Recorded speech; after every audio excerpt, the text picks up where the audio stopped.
Good afternoon, ladies and gentlemen, and to all the patrons who are watching live at www.play.rwitc.com. We have a very exciting day of 7 competitive races. Of course, the feature being the third race, the Mysore Race Club Trophy Grade 1 over 1600 meters. The rain seems to be playing a little bit of hide and seek today with a slight drizzle on, and I'm sure that shall definitely not deter the spirit of the races. We are sure looking forward to an exciting day of races ahead. See you soon.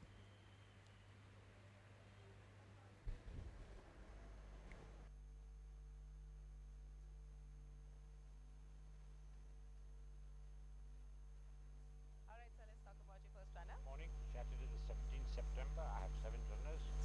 The first is at a horse called Pisa. The horse has no merit. He's run twice earlier. I'm hoping he does something this time. Anything in particular that you made sure, like you've trained him in such a manner that he performs? He's a horse who tries to run away with the jockey every morning, so I've tried to be a little soft on him in work. There are 2-3 horses in the race. Intense Believe, Turmeric, Stava, all these are. All right. And who rides? Horses ridden by Anthony Raj. Good morning, sir. Good morning, good morning. Talk about your runners for tomorrow's races. I've got intense belief in the first race. She's been a bit of a disappointment after her first suggestive run at Bombay, but she's had a few issues. She's just looking well now. She was coughing a hell of a lot. She's much better now, and I've snapped the blinkers on her. After a long time, I've put a boy with a whip on her. She's always run with my apprentice, so hopefully she'll run a good race. And anyone to look out for in this race? I think the horse to beat is Turmeric Tower of Narendra Lagat. Sir, Good morning, good morning. let's talk about your runners for tomorrow. Let's talk about the first runner. Tomorrow I have 3 runners in the first race. The first being Turmeric now, ridden by Mustaki Malam, my apprentice. She ran a fabulous race last time to my own horse. She was runner-up there. She came from way back, so we have increased the distance by about a furlong more. And I think she likes this slightly soft going. And God willing, if the going is good, she should be right there up there with the finish. I would not nominate her as an absolute good because she's been a little inconsistent in her betting. So that's the position for her. Even last race, I think she should do a good job tomorrow. Yes. On the last run itself, like I said, her consistency factor would have to play into this. She's a temperamental filly. Sometimes she gives a lot of problem at the gate. If all goes well, and if this same going persists, I think she would do well. Then I have Zakapa, who's run a hell of a good race last time. They've shortened his distance a little bit, but he may be still wanting a little more before he's absolutely mature for a good race. Zakapa is being ridden by Joy Chinoy. Thanks, sir. Good morning. Runners for tomorrow. Tomorrow I've got Amy. He's come in the second division. He's run a good race last time. He was a little unlucky. He got bumped around a lot in the race. He likes this going, and I think he should be right there fighting it out. All right. And anyone else to look out for? All more or less the same. Second division is quite weak, and they are around the same. Okay. same. Yeah. And how's the track work looking for Ami, sir? And do you think any changes would come since the last time it performed? No, he's an old horse. He doesn't need much work and all that. So he's in good form. He's in good form. Improved from last time. Yeah. Regal Prince is not showing much form. As a matter of fact, he played up badly at the gates, and I'm running him to just see his habits have been corrected or. But I don't think he would have much of a chance here. Who's riding both of them? By K. Nazil. Any difference in routine of track work, or you kept it the same? These are very light horses. One of them is a 417 kilo horse. There's hardly any work you have to give these horses. Now the horse work will reduce because as the season progresses, horses are fitter now. You have to just give maintenance work.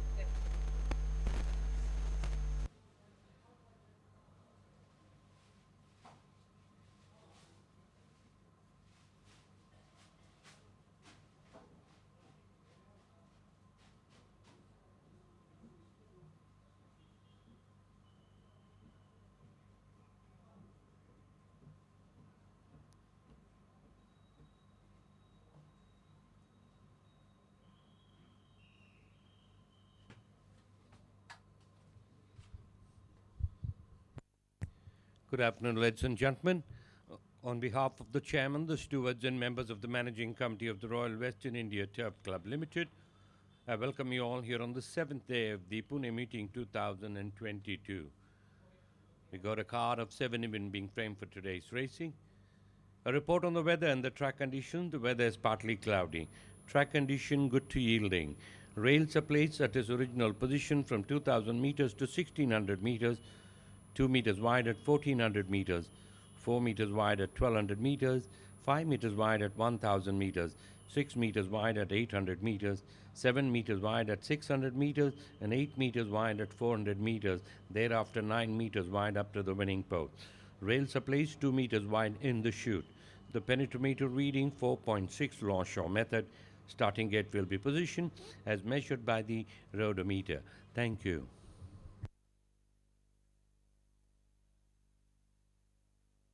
And further away from Anushka and Hela. Souza winning the concluding race of the day. Pillar to post from Anushka. Then we got Hela, multi-encrypted allied attack. Mariella Cole pursued. Daulat Mai, Shadows, Camden Town, Suswing. Last one home, a good chance.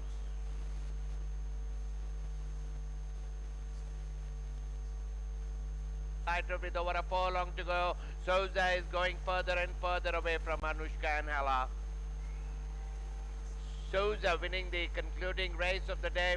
Pillar.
And now we're starting with the first races of the afternoon. That is the Nationalistic Plate Division 2. I have our expert in the studio with me, Nirad. Let's talk about our first runner, Pisa, being ridden by Anthony Rajas. Pisa's run 3 times so far. Once Pune, once Bombay, and again once this Pune season. Not shown much, but maybe, now running in the lower class, you never know. Well-bred horse. Let's see how he goes. All right, our next runner is Between Friends, being ridden by R. Rupesh. Been very consistent in Bombay, this horse. He's had one start in Pune with IR up. He's run 7 lengths behind the winner.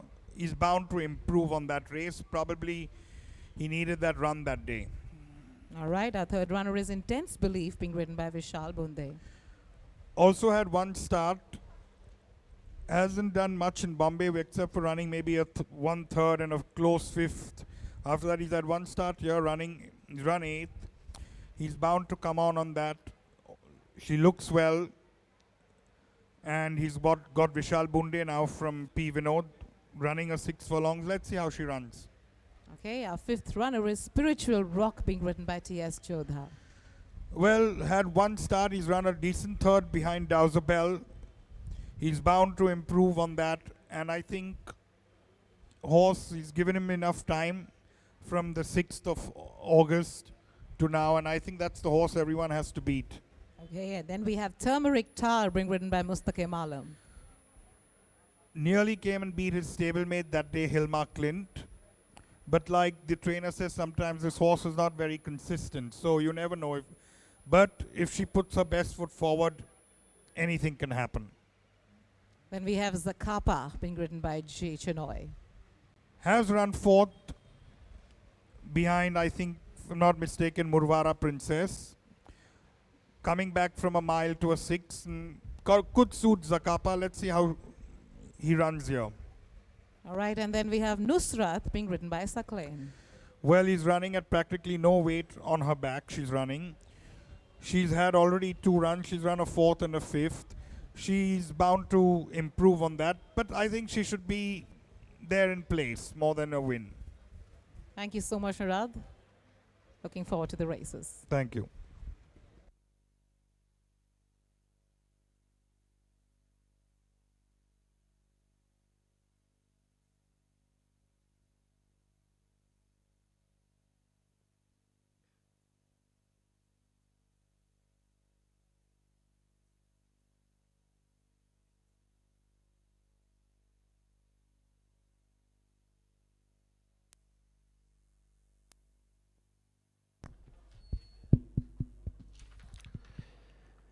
Your attention please. Racing patron, please note today's Pune race schedule.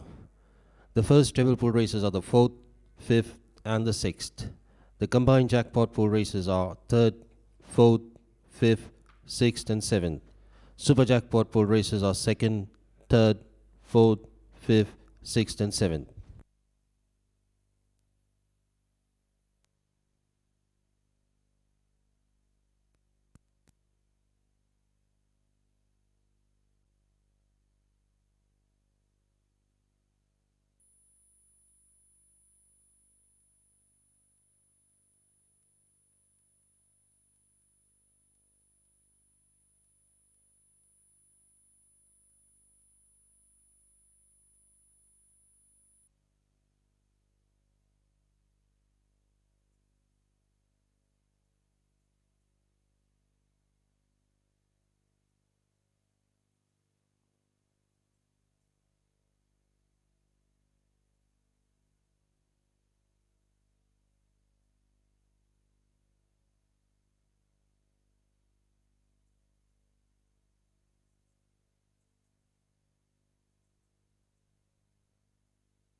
So, ladies and gentlemen, the runners on the wires for the opening of the afternoon, which is the Nationalistic Plate Division 2, are on the way towards the starting gate.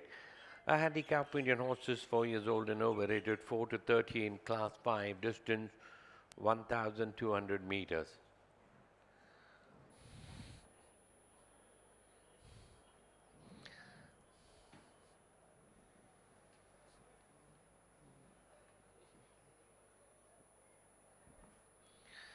The weather has been really good here in Pune. Till about 11 a.m. in the morning, the skies were completely overcast. Now they seem to be opening up the fair amount of sunlight.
Turmeric Tower and Between Friends were led out much earlier to the starting gate. Have already arrived. Jockey is remounted on Turmeric Tower. The rest of the other one is now beginning to arrive at the starting gate of the 1200.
Still roughly about 2.5 minutes left before the loading operation will get underway.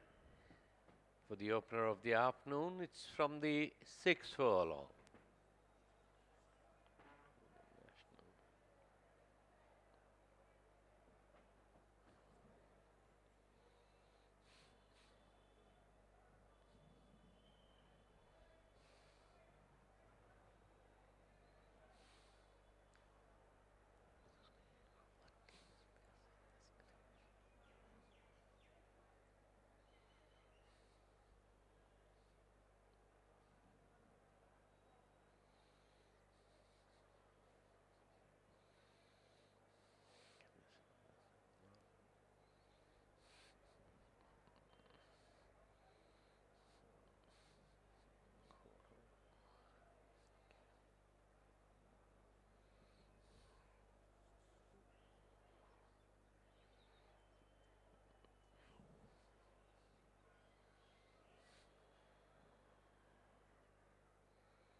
Loading operation to commence any moment from now. Post time. Intense belief the first one and the horses are now being stalled. T-Spess walking in. Turmeric Tower will be taken in riderless.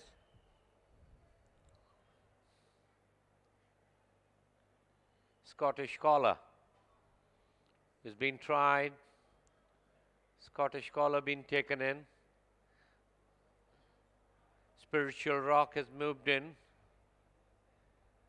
Now Zacapa getting in. Zacapa gets in quietly.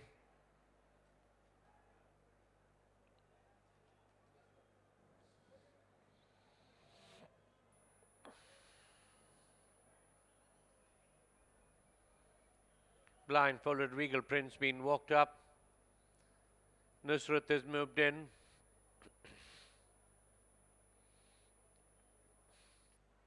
Regal Prince has been pushed in.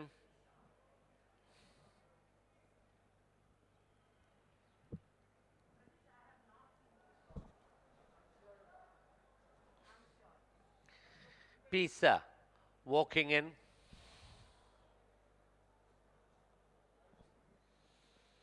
Regal Prince a bit restless inside.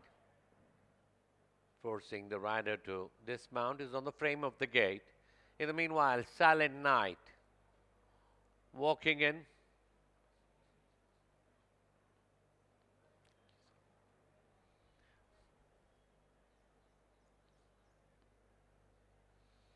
Blindfolded Ame has been walked up. Ame has moved in. Regal Prince a bit restless in drawn number 2. Now Turmeric Tar gets in riderless. Jockey is back in the saddle. Regal Prince seemed to have come down. Gerolan. The line is set, track clears.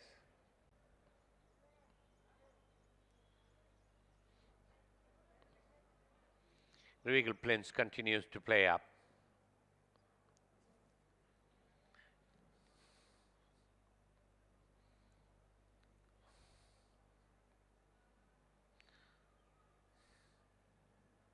And they're away and racing for the opening race of the afternoon, which is the Division 2 of the Nationalistic Plate, flowing to the stride between French Scottish caller Tisapeth.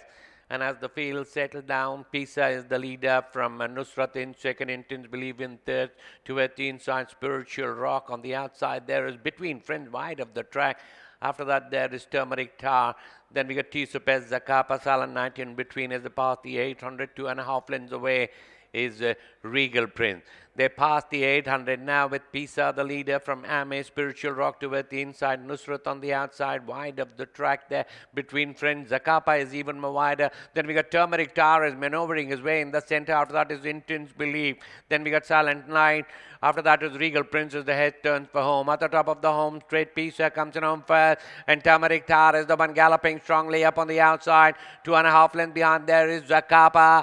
But it is Pisa just in front of Turmeric Tar is trying to come up on the outside. 5 lengths away Zakapa. But it is Pisa from Turmeric Tar. Turmeric Tar, Pisa, Turmeric Tar, Pisa, Pisa, Turmeric Tar, Pisa, Turmeric Tar, Pisa beat Turmeric Tar. Zakapa is only third ahead of Intense Belief. Then we got Nusrat, Ame, Silent Night, Regal Prince, Tisapeth, Spiritual Rock, Between Friends, Last One Home, Scottish Caller.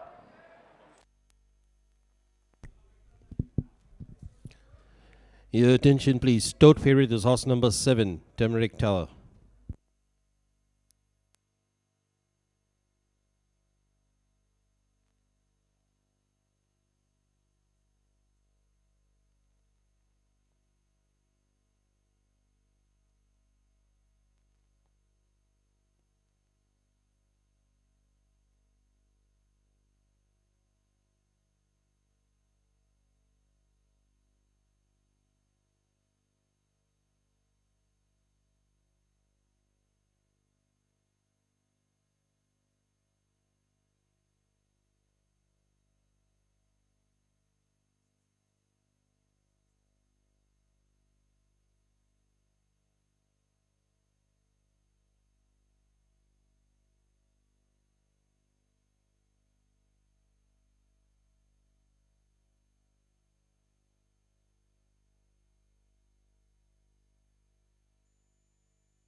May I have your attention, please?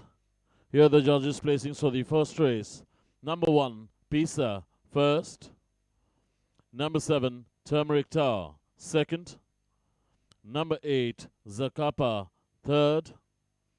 Number 3, Intense Belief, fourth. And number 11, Nusrat, fifth. पहली race का नतीजा number 1 पीसा पहला, number 7 turmeric tar दूसरा, number 8 ज़कापा तीसरा, number 3 intense belief चौथा और number 11 Nusrat पांचवा।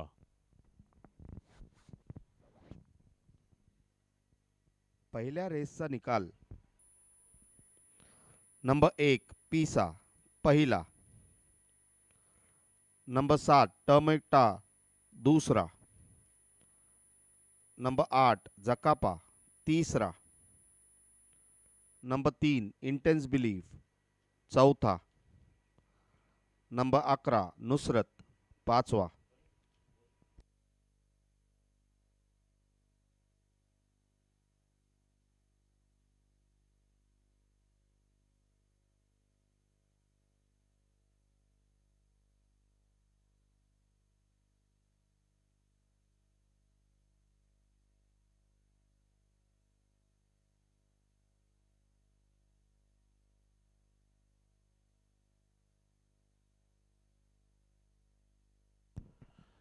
May I have your attention, please? Distances and time, won by a long neck. 4 3/4 of a length. 5.5 lengths. 3/4 of a length. Time 1 minute 10.953 seconds. I repeat, won by a long neck. 4 3/4 of a length. 5.5 lengths. 3/4 of a length. Time 1 minute 10.953 seconds.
Regal Prince continues to play up.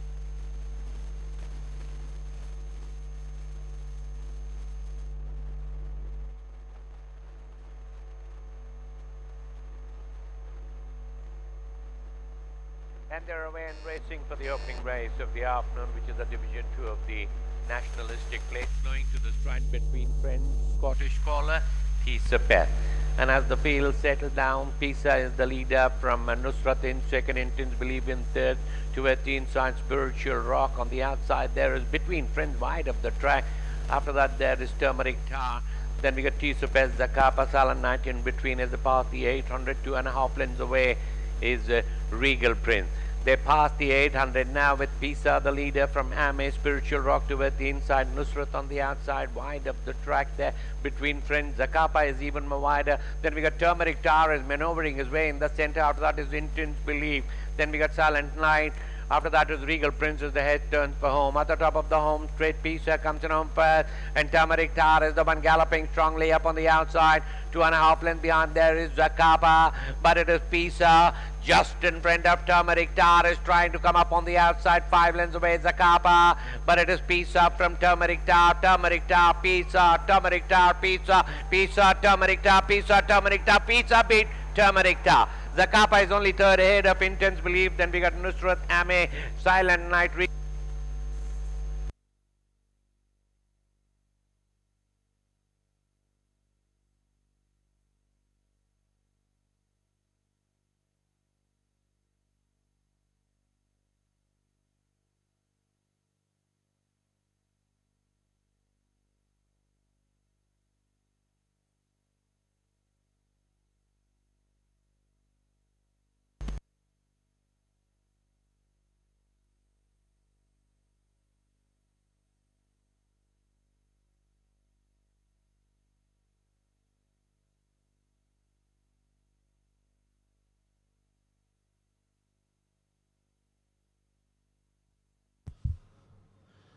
May I have your attention, please? Weighed in, all clear.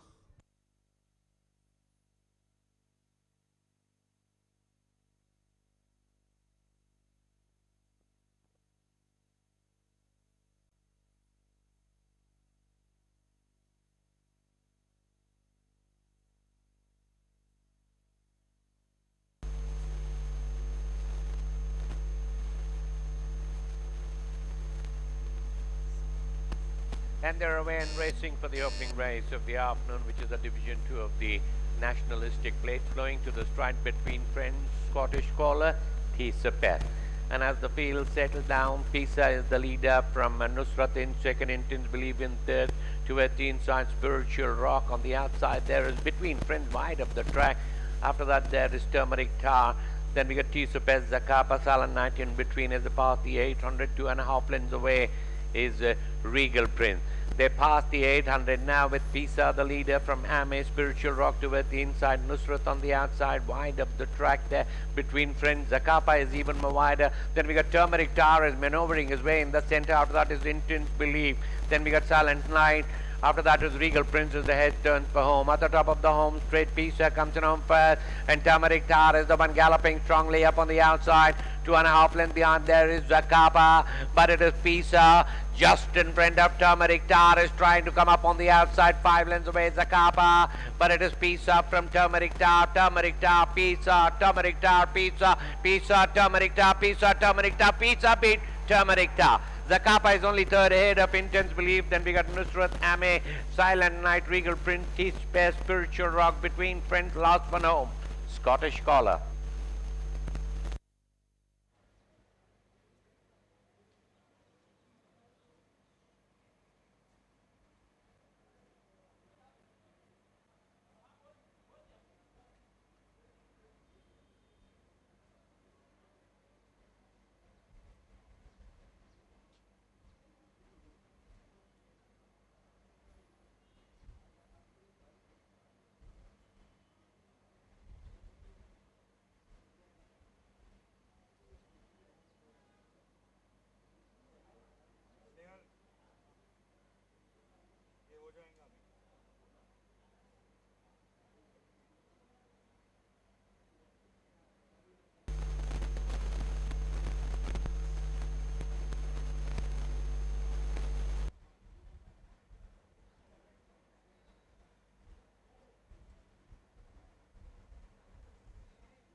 And that was the nationalistic plate Division 2, and Nirat, Pisa being the winner. What is your take on this race? Surprised everybody here, though he did only 3 starts in his whole career. So he's bound to come up. And like I said, he's had just one start in each season. And now he was running in the lower class, younger horse taking on older seasoned horses who've also probably gone a little, tired. He was fresh. He came out and won. He fought out the straight with Turmeric Tower. I guess Anthony Rajas got the better of Turmeric Tower. Disappointment was Spiritual Rock, who I thought should have run well, but I think maybe because he was on the inside, he didn't like it. And Zakapa ran well to run afar of third with Intense Belief running fourth. Thank you, Nirat.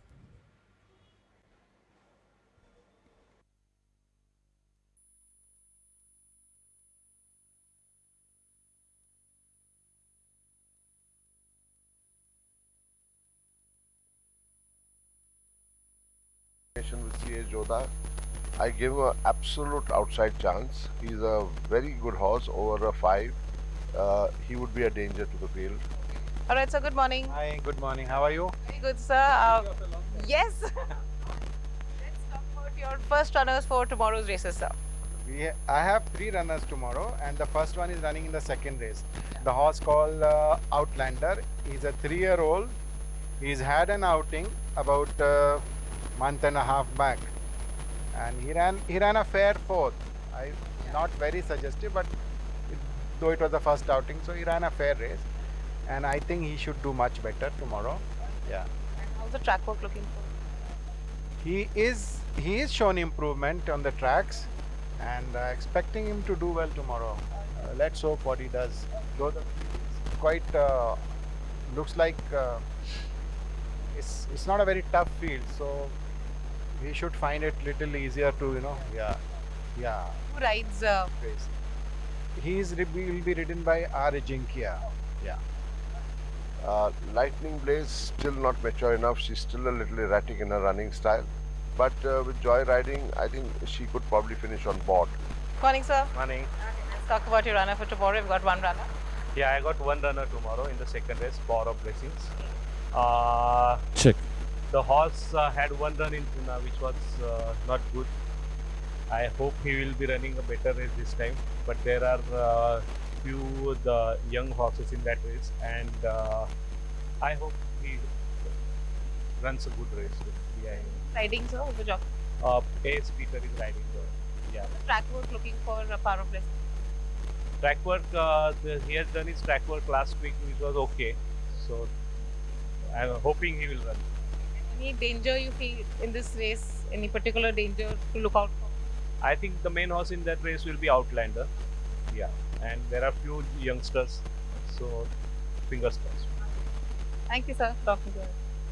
And I have another runner. She would be a absolute rank outsider called Mirai, but may not win probably, but be there in the finish. Okay, and what are dangers for?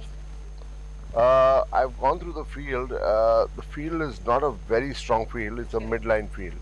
So there could be Outlander, which I don't know what his form is. He's come from outstation. I don't know what this Tufan is, but in general, it's a medium field.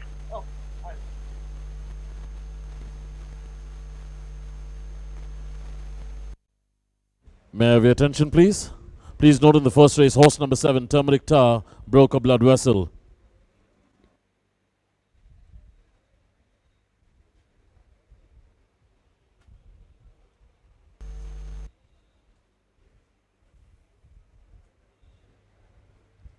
And we're now on to the second race of the afternoon. That is the Dr. D.K. Vasudevan Trophy Division 2. And our first runner is Red Carnation, being ridden by C.S. Jodha. Rad, your Just take? one start in Pune, Red Carnation. He's had decent form earlier, but he's only had one start. And let's see how he goes from here. He's also a 7-year-old, so he's going a little old in the tooth either. Then we have Outlander, being ridden by R. Ajinkya. Well, one of the 3-year-olds in the race has had one start. He's run a decent fourth, though pretty far away from the winner, Esperanza. But he's bound to come on from that race, and like I said, he's taking on older horses, which should not be a problem because the field doesn't look too hot, and Outlander's looking very well from what I saw him in the paddock just now. Yeah, the sixth runner is a Power of Blessings, being ridden by A.S. Peter. Well, Power of Blessings has been pretty okay in Bombay, though it hasn't done anything much. But like I said, in this set with everything, you know, of not very, very hot consequence, Power of Blessing being a front runner, I think should run well. Then we have Tarzan, being ridden by K. Nazar.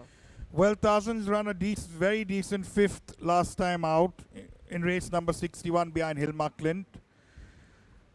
They've stretched him now another furlong. He's kept him at the same 5, I guess, and he should come on from that run. Though I think that was a lower class which he's run 5th. Now he's running in the higher class, and like I said, 3-year-old Outlander looks much better. Narain's also got another 3-year-old which is called Lightning Blaze with Joy Chinoy, so that could also put up a good show being a younger horse.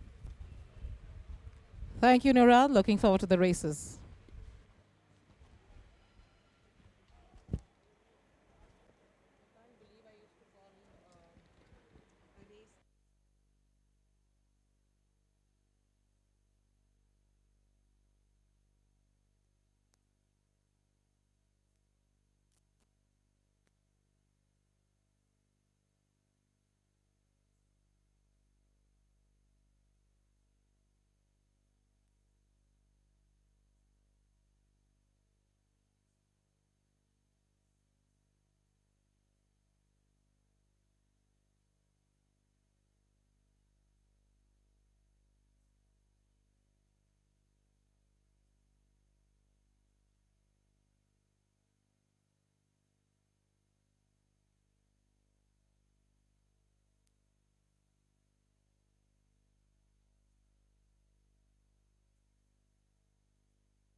Your attention please. Dividends for the first race.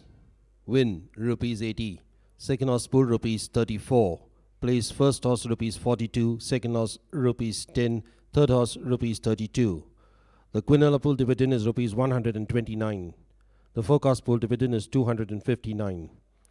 Tanala pool 70% dividend is 2,776 and there are 12 tickets. The Tanala pool 30% dividend is 1,586 and there are 9 tickets.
So, ladies and gentlemen, we come now to the second race in today's card, which is the Dr. K. Vasudevan Trophy Division 2. A handicap for Indian horses rated 20 to 46, 0 to 19 eligible. Distance about 1,000 meters.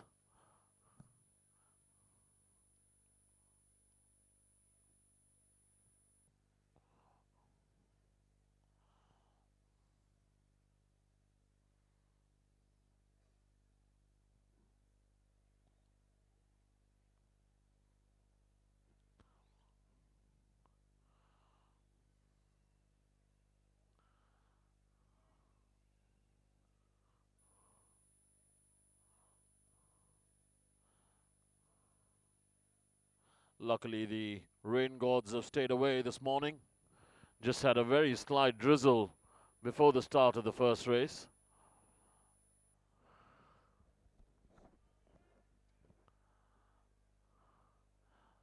Sun is out otherwise and pretty humid.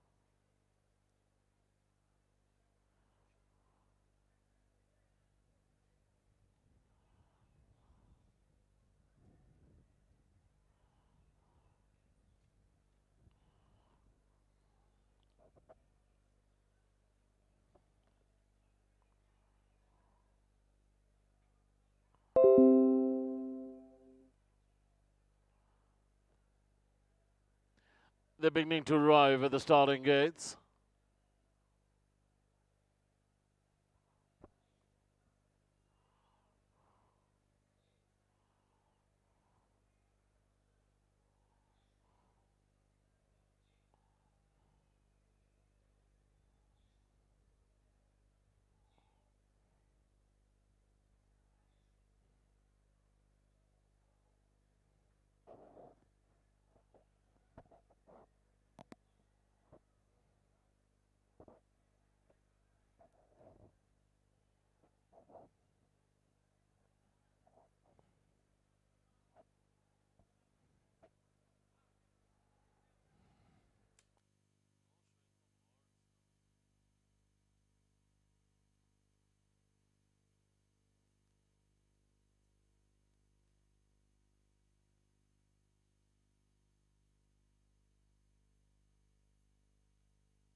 Beacon flashes starting time.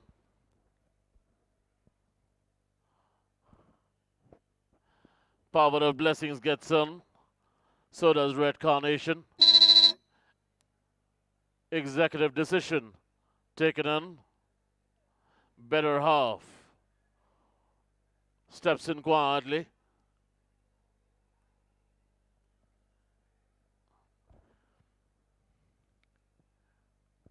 Tufan being tried. Being pushed in, Tufan. Lightning Blaze steps in. Executive decision being a bit fractious in stall number 7. Mirai getting in. Outlander being walked up.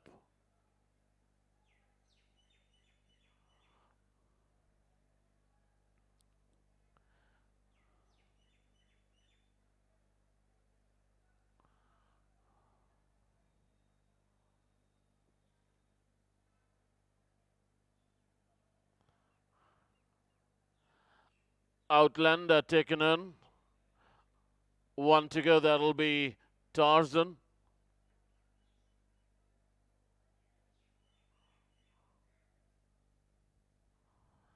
They got the blindfolds on Tarzan.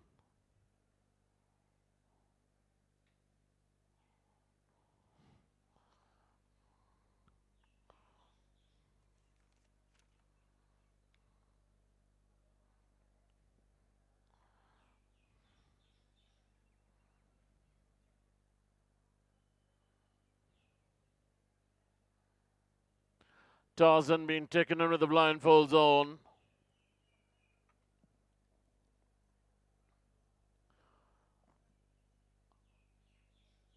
They are locked up and ready.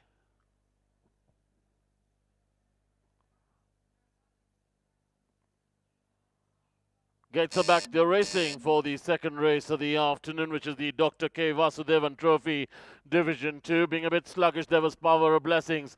But as they sort themselves out, and it's Outlander is the leader by about a length and a half, 2 lengths in front of Mirai, being joined up on the outside there by Red Carnation. Up on the outside of Red Carnation is Executive Decision. Another length and a quarter away. There we go back to Tarzan. Then we got Better Half. Another length and a half away. Better Half. There's Tufan as they pass the 600-meter marker. A couple of 3.5 lengths away. Then we go back to Lightning Blaze at the Turf Club corner and start to negotiate the turn. Bringing up the rear is Power of Blessings as the heads turn film. Round the turn into the straight. Outlander comes in on first. By about a half in front of Red Carnation is the one up on the outside. A length and a half, 2 lengths away. Then we go back to Mirai. Then we got Tarzan. But Outlander been ridden out is still about a length in front of on the outside is Red Carnation. These two are battling it out. It's Outlander from Red Carnation. Outlander travels the better. Gets this one from Red Carnation. Then we got Tarzan with the money. Then we got Power of Blessings, Mirai. Then we go back to Tufan, Lightning Blaze. Second last, it was Better Off last of all. Executive Decision.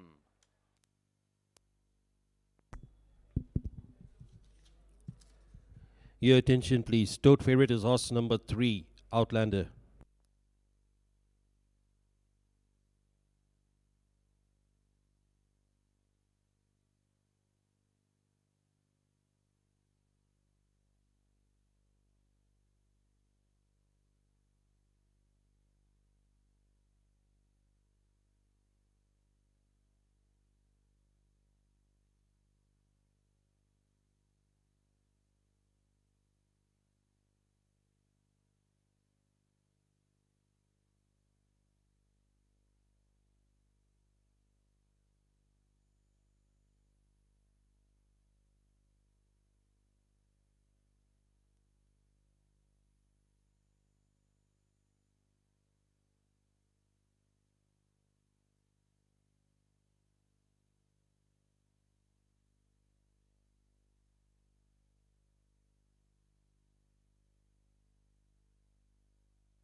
May I have your attention, please?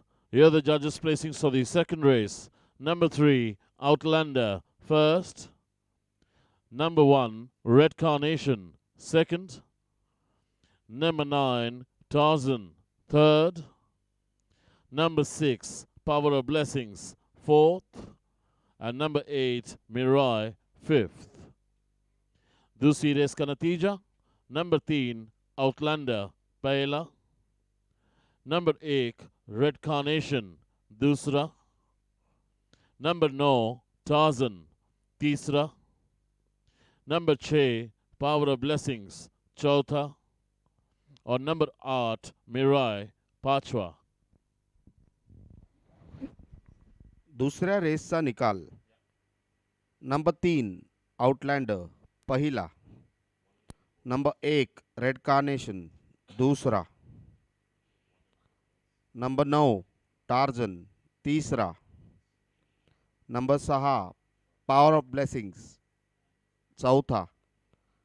Number 8 मिराय 5वा.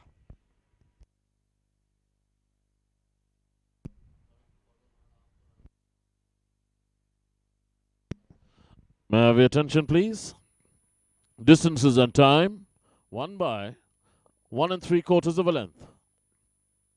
1.5 lengths. 4 1/4 lengths. A short head. Time 59.974 seconds. I repeat, 1 by 1 3/4 of a length. 1.5 lengths. 4 1/4 lengths. A short head. Time 59.974 seconds.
Gets her back to racing for the second race of the afternoon, which is the Dr. K. Vasudevan Trophy Division 2. Being a bit sluggish, there was Power of Blessings.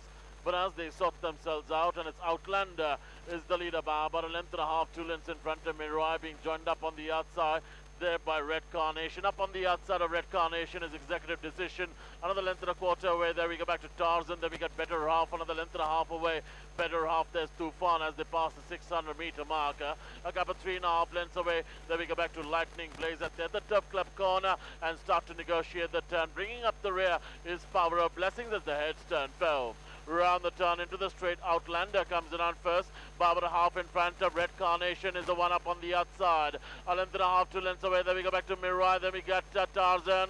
But Outlander been ridden out is still about a length in front of on the outside is Red Carnation. These two are battling it out. It's Outlander from Red Carnation. Outlander travels the better. Gets this one from Red Carnation. Then we got Tarzan with the money. Then we got Power of Blessings, Mirai. Then we go back to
Hello, check.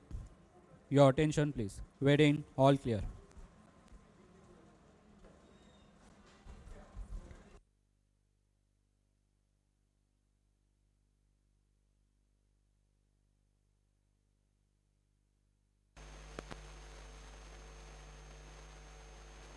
Gets her back to racing for the second race of the afternoon, which is the Dr. K. Vasudevan Trophy Division 2. Being a bit sluggish, there was Power of Blessings. But as they sort themselves out, and it's Outlander is the leader by about a length and a half, 2 lengths in front of Mirai, being joined up on the outside there by Red Carnation. Up on the outside of Red Carnation is Executive Decision. Another length and a quarter away. There we go back to Tarzan. Then we got Better Half. Another length and a half away. Better Half. There's Tufan as they pass the 600-meter marker. A gap of 3.5 lengths away. Then we go back to Lightning Blaze at the Turf Club corner and start to negotiate the turn. Bringing up the rear is Power of Blessings as the heads turn film. Round the turn into the straight, Outlander comes in on first. Barbara half in front of Red Carnation is the one up on the outside. A length and a half, 2 lengths away. Then we go back to Mirai. Then we got Tarzan.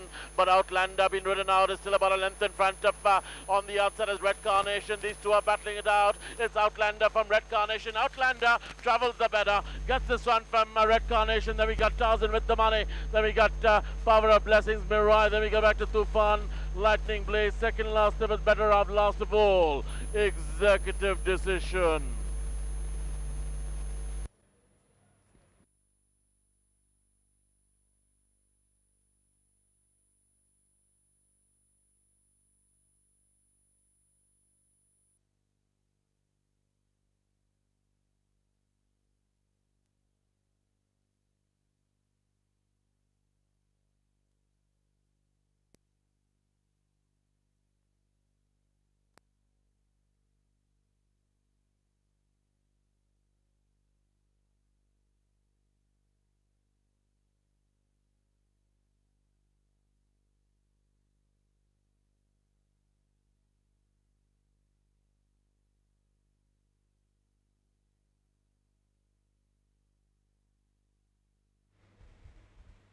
And that was the Dr. K. Vasudevan Trophy Division 2. Nirad, take us to the race and tell us what you thought of the winner, Outlander. He's definitely only improved after his one start. He's come out and won this race very comfortably, I would say, because if you notice, the boy hasn't used the stick at all on him. He's, of course, though he's beaten older horses, he being a younger horse, but nevertheless, he's won impressively. Red Carnation has done well to run on second. Tarzan third, and Power of Blessings, even though being a little tardy at the start, has come from a long way off to run fourth. And I'm sure you'll hear more about this horse, Outlander. He's only going to improve from here. All right. Thank you so much, Nirad. On to the third race in a short while.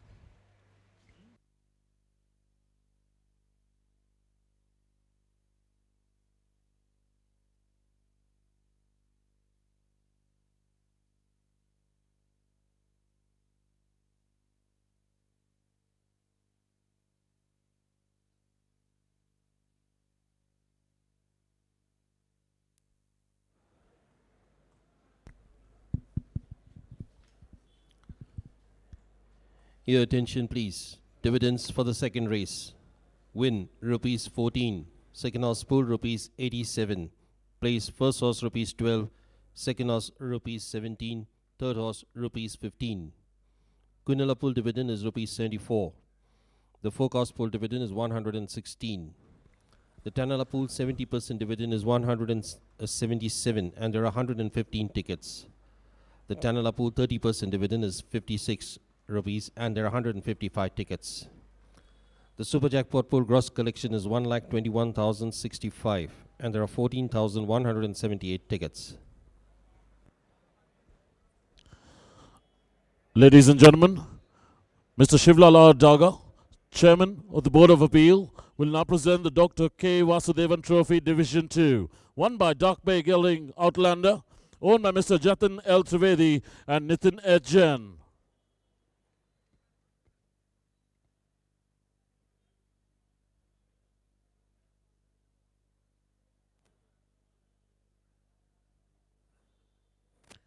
Trained by Rehanullah Khan.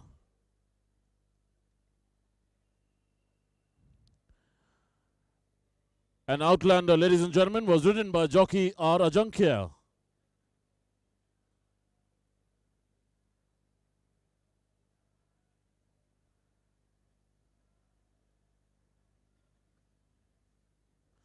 Thank you.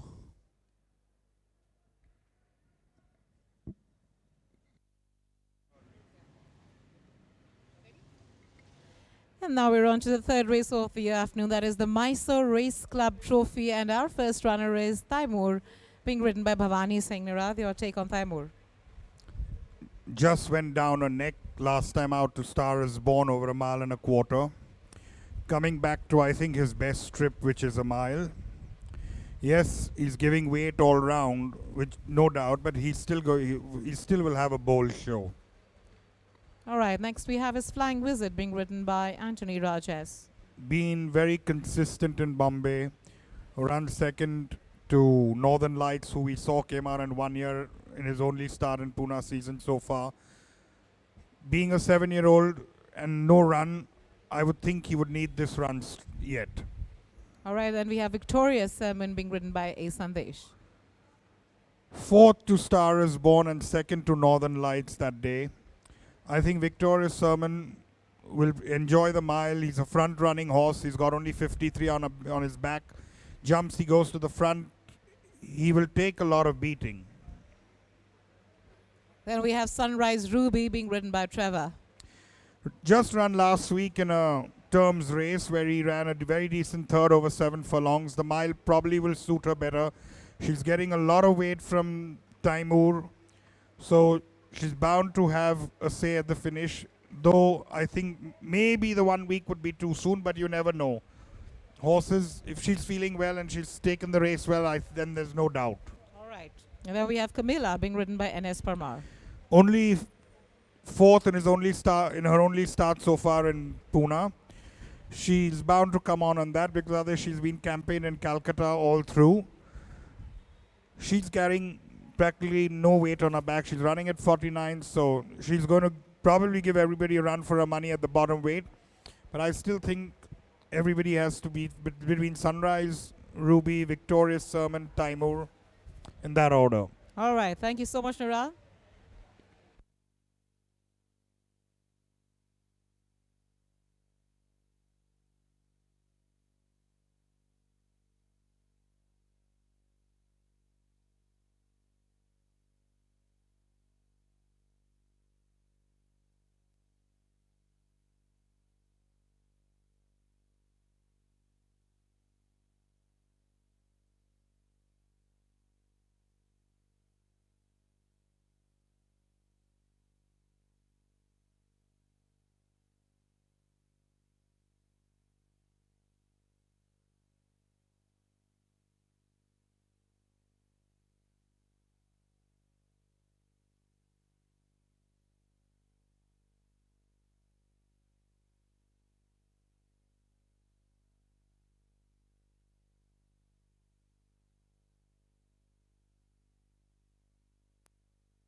Good morning. Good morning.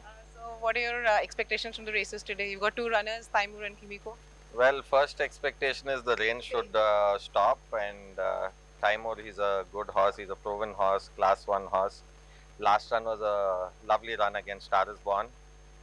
This time he's carrying back-breaking weight against some nice horses. That Sunrise Ruby, she ran a blinder of a race last week. And Camilla is there. She's a classic winner from Calcutta, running at the bottom of the scales.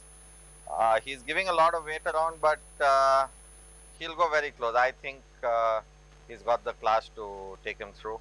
But then the rain gods and the luck of the race, the season's not been going exactly according to plan. But it will fall into place sometime or the other. I just hope it starts from tomorrow.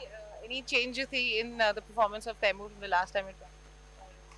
No, he's maintained his form. He's worked well. So we were lucky enough to get a piece of good work into him before the rain started. So he's well. He's well within himself. Good morning, sir. Hi, good morning. How are your expectations from the races from tomorrow? You've got two runners. I've got two runners, Sunrise Ruby and Brave Beauty. Yes. Sunrise Ruby, very honest horse. She ran a good race last week. Okay. Hoping she can pull it off this time.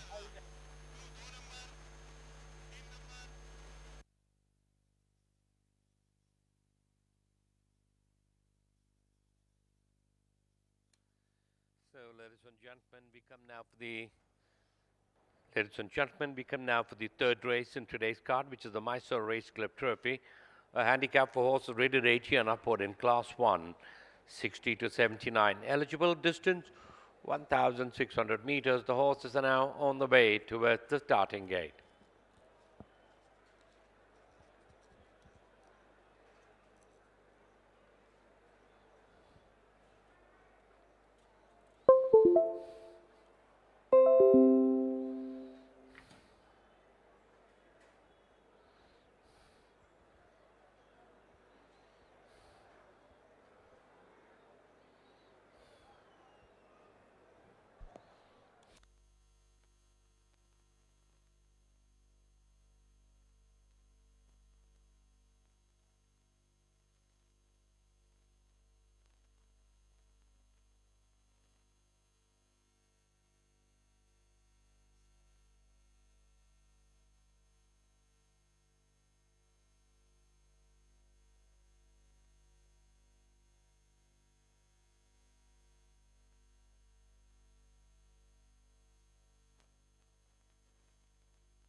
I'll run through the latest bookmakers' odds. Number 1, Timur at 2 to 1, closely followed by number 5, Sunrise Ruby at 5 to 2. Number 4, Victoria Sermon 13 to 4. Then we get number 2, Flying Visit, and number 6, Camila 8 to 1 each. And number 3, Augustus Caesar, the rank outsider at 15 to 1.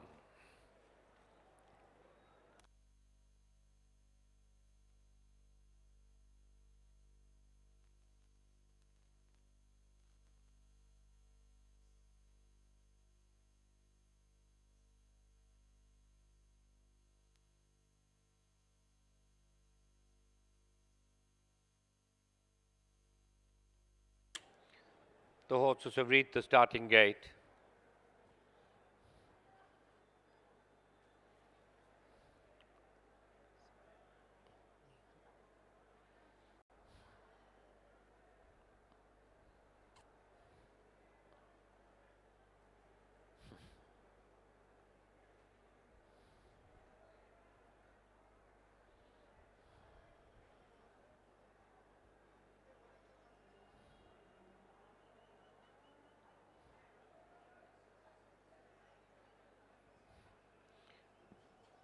Chucky has dismounted Flying Visit in Sunrise Ruby.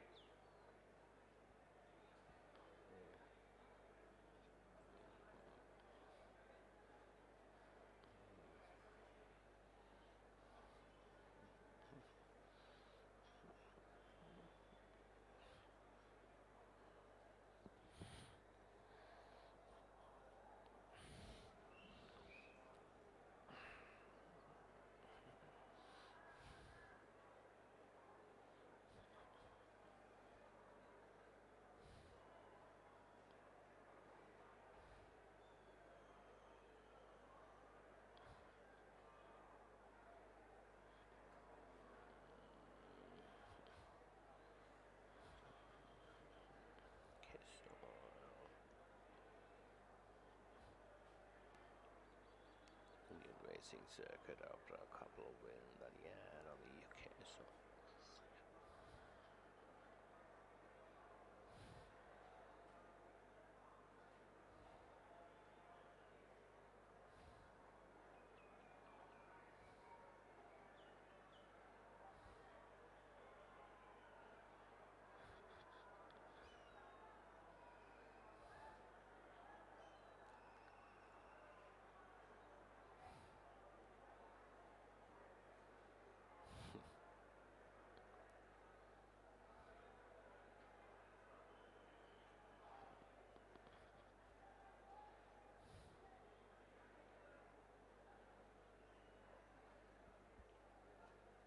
Chucky remounts on Flying Visit in Sunrise Ruby.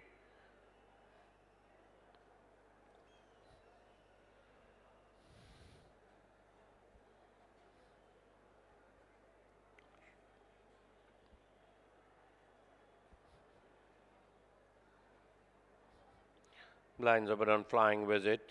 Blinds are also put on Augustus Caesar.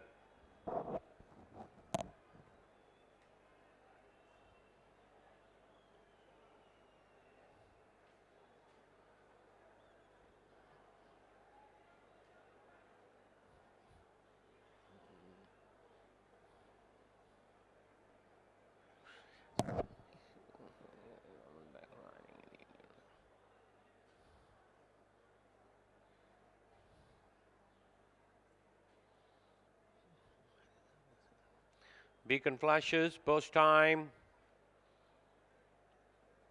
Sunrise Ruby, the first one, and the horses are now being stalled.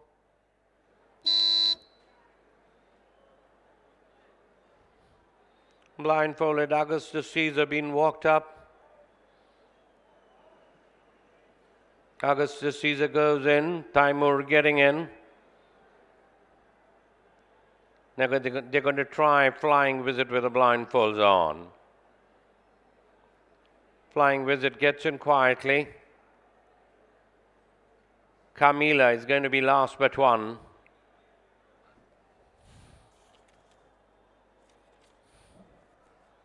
Camila gets in, so does the Victorious Sermon. They're all in, the line is set.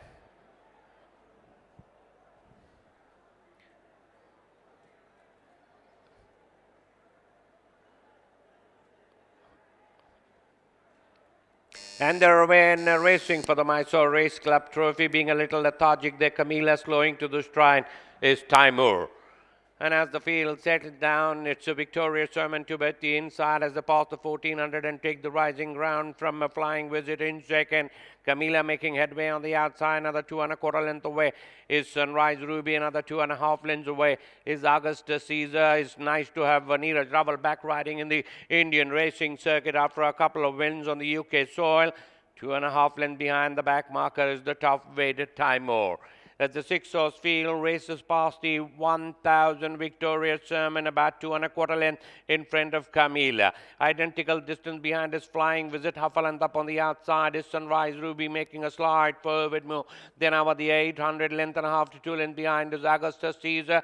Length and a 3/4 away is Timur, still the back marker. They're running down toward the entrance of the home straight. Victorious Sermon bowling along in front.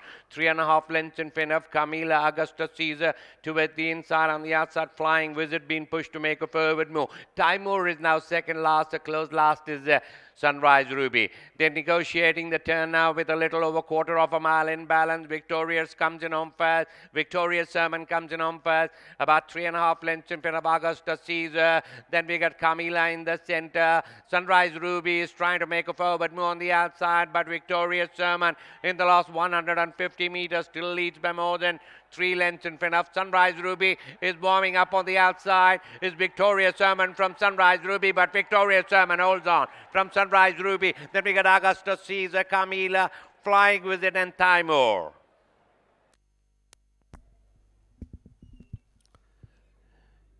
Your attention please. Tote favorite is horse number 5, Sunrise Ruby.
May I have your attention, please? Here are the judges' placings for the third race. Number 4, Victoria Sermon, first. Number 5, Sunrise Ruby, second. Number 6, Camila, third. Number 3, Augusta Caesar, fourth. And number 1, Taimur, fifth. तीसरी race का नतीजा number 4 Victoria sermon पहला, number 5 sunrise Ruby दूसरा, number 6 कमीला तीसरा, number 3 Agusta scissor चौथा और number 1 Taimur पांचवा।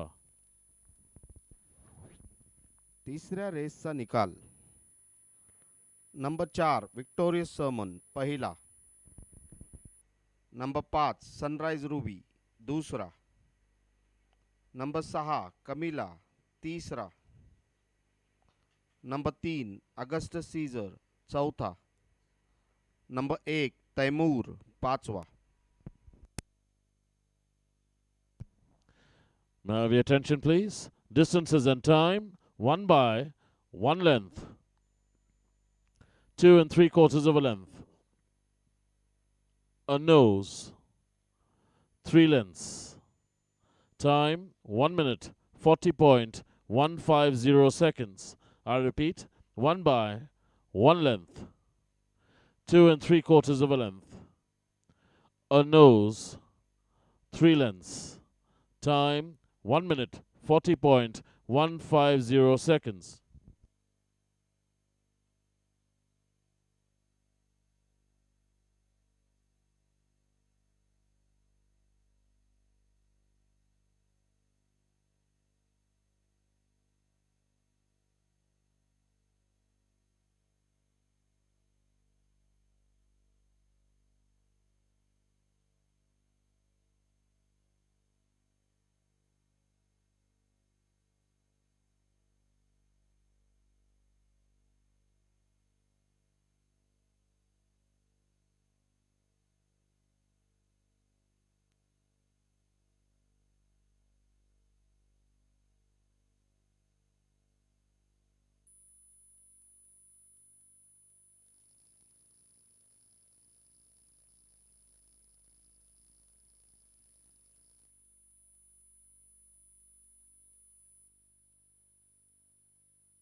And they're away and racing for the Mysore Race Club trophy, being a little lethargic there. Camila slowing to the stride is Taimur. And as the field settles down, it's a victorious Sermon to bet the inside as they pass the 1400 and take the rising ground from a flying visit in second.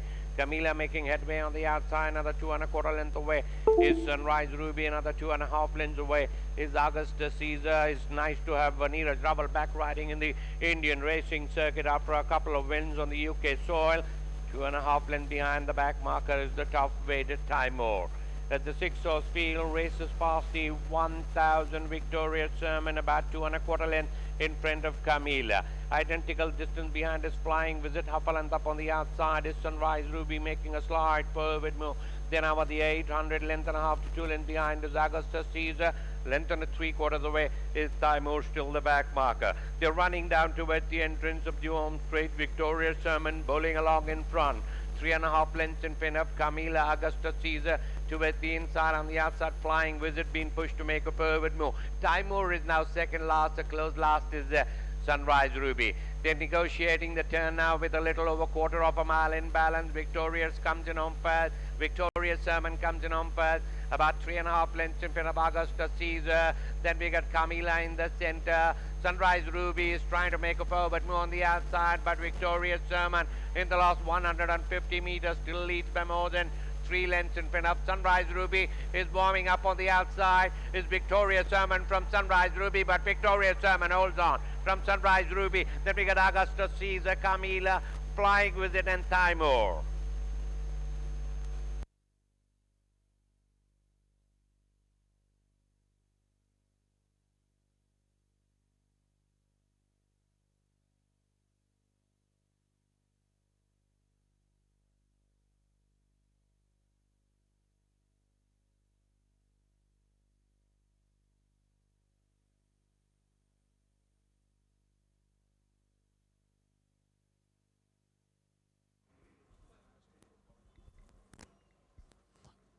May I have your attention, please? Weighed in, all clear.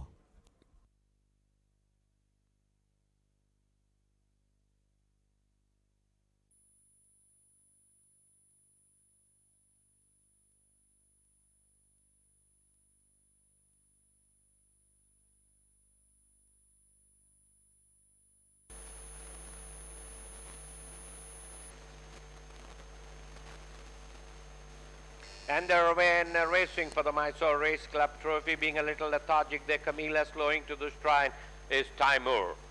And as the field settles down, it's a victorious Sermon Tibet the inside as they pass the 1400 and take the rising ground from a flying visit in second. Camila making headway on the outside, another 2¼ length away is Sunrise Ruby, another 2½ lengths away is Augusta Caesar. It's nice to have Neeraj Raval back riding in the Indian racing circuit after a couple of wins on the UK soil. 2½ lengths behind the back marker is the top weighted Timor. At the 6-horse field, races past the 1000 victorious Sermon, about 2¼ lengths in front of Camila. Identical distance behind is Flying Visit, half a length up on the outside is Sunrise Ruby making a slight forward move. Then over the 800, length and a half to 2 lengths behind is Augusta Caesar. Length and 3/4 away is Timur, still the back marker. They're running down towards the entrance of the home straight. Victorious Sermon bowling along in front.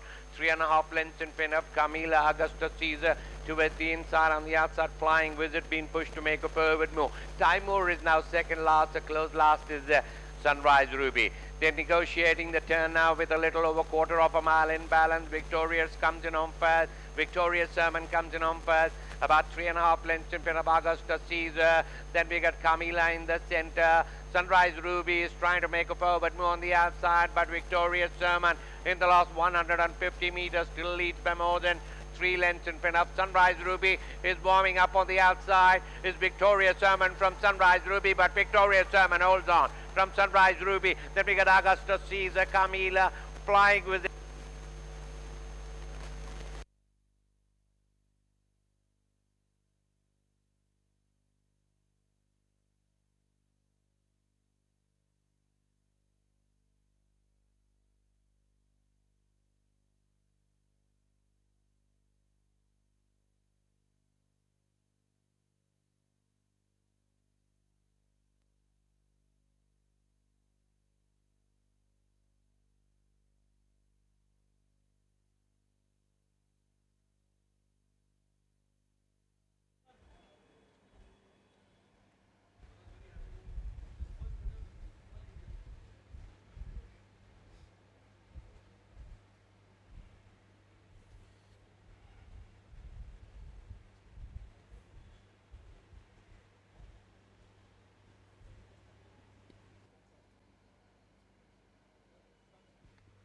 Now, ladies and gentlemen, that was the third race of the afternoon. That is the Mysore Race Club Trophy. And, of course, our winner, Victoria Sermon. And Irad, how did you feel Victoria Sermon performed today at the races? No, he was bound to be there in the 1-2 because he was coming out well on the scale, and plus he'd been running, his last 2 races were pretty consistent. You know, his last race he was second behind Northern Lights. So he had all the form to come out and win, and this was an easier handicap race for him to take on. He jumped, as usually went to the front, he made all the running. He kept kicking. Sunrise Ruby came up to him, but she could never get past him, so it was always going to be Victorious Sermon. Camellia and Augusta Caesar just ran third and fourth by a nose. Timur was a little disappointing, but yes, okay, you could say the weight probably did have a bearing on this race because it has been raining and maybe the ground was a little sticky for Timur to carry that weight and come through. Thank you so much, Nirad. Onwards to the next race in a short while.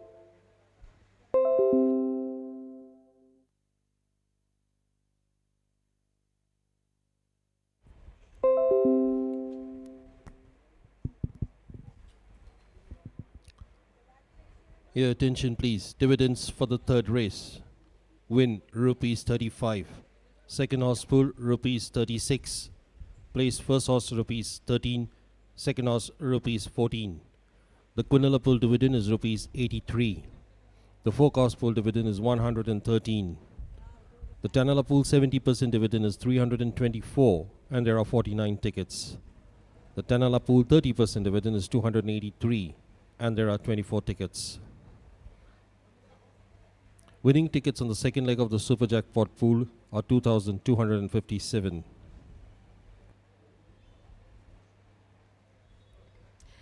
And ladies and gentlemen, right now I have with me our winning trainer, Mr. Vinesh. Congratulations for victorious sermon.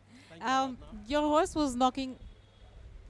Your horse was knocking on the door, and today, of course, won very comfortably and impressively. So, take us to the race and tell us what was on your mind. I was very confident to win this race. Mike, keep it closer. I was very confident to win this race, and he had worked very well, and that was it. Yeah. So I was expecting him to win. Yeah? Yeah. Okay, all right. Very much. Thank you for talking to Thank us, you, and congratulations thank you, once Aradhana. again. Bye. Thank you.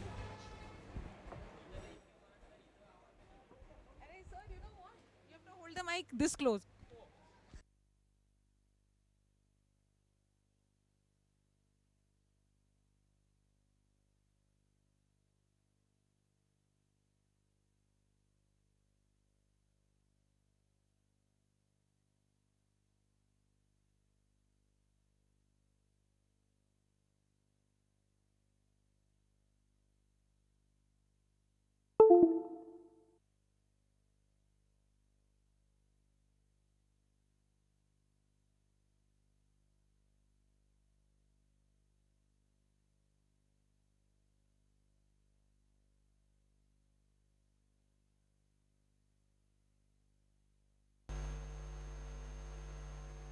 Good morning. Good morning. All right, let's talk about Queen of War.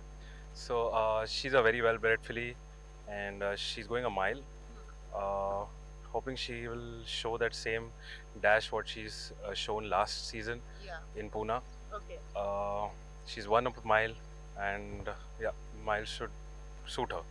The horses to watch out for, I would say, would be Mystical Rose and Flying Scotsman. These two horses are my danger. Yeah. After this, let's see if she can go longer. Then we aim for the fillies and mares, or otherwise we go shorter. Okay, and how do you think her track work has been considering she last ran season in Pune? She's gone a good track work. Yes, she should do well. That's a good chance. Yes. All right, okay. Thank you for talking to us. Thank you. I have a horse called Flaming Lamborghini. He's run a good race last time. Anthony rides him. In this race, I think I hope the track suits him because it's been raining quite a bit, and I hope the underfoot conditions are to his liking. Danger would be a Mystical Rose. Good morning, sir. Good morning. All right, let's talk about your runners for tomorrow's races. I have Mystical Rose running up, Pete River up. She's a filly who won last time out. She's maintaining herself. We're running our 1 furlong over, like she runs miles just now. Ladies and gentlemen, hoping for the best. Mr. S.R. Sanas, chairman of the club, will now present the Mysore Race Club Trophy. Won by Victorious Sermon, owned by Mr. Vikram Bachawat, representing Bachawat Farms Private Limited, Mr. Chirag V. Shah and Amit V. Venda.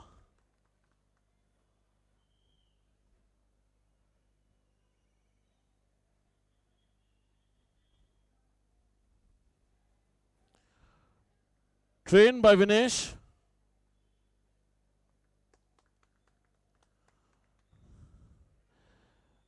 Victorious Sermon, ladies and gentlemen, was written by jockey A. Sandesh.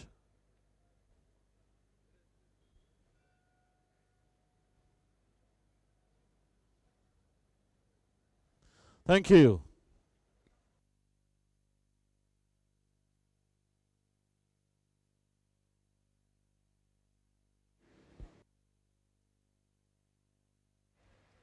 And now we're on to the fourth race of the afternoon. That is the Dinku N. Chinoy Trophy. And our first runner is Own Voice, being ridden by our Ajinkya. And Rad, your take on Own's Voice? 2 starts over here, third in a 9 and then fourth in a mile and a half probably, which was not his distance. She's coming back to a mile which would suit her much better, but again carrying top weight. Okay, then we have Queen of War, being ridden by N.S. Parmar. Very nice filly as a juvenile. Then she went a little wayward, I guess. She's had 1 start here. She's run 4th to ahead of my time in that only start. She's bound to improve. The mile also would suit her better. And running in open class 3 company, which is not a problem for her. I think she'll have a bold say at the finish. Okay, then we have a Flaming Lamborghini being ridden by Anthony Rajas. Run just once over here with Srinath up, ran 5th to Alistair, needs a lot to improve. Set doesn't look very hot, so I think Flaming Lamborghini will have a say at the finish also. Okay, then our 4th runner is Mystical Rose being ridden by Trevor.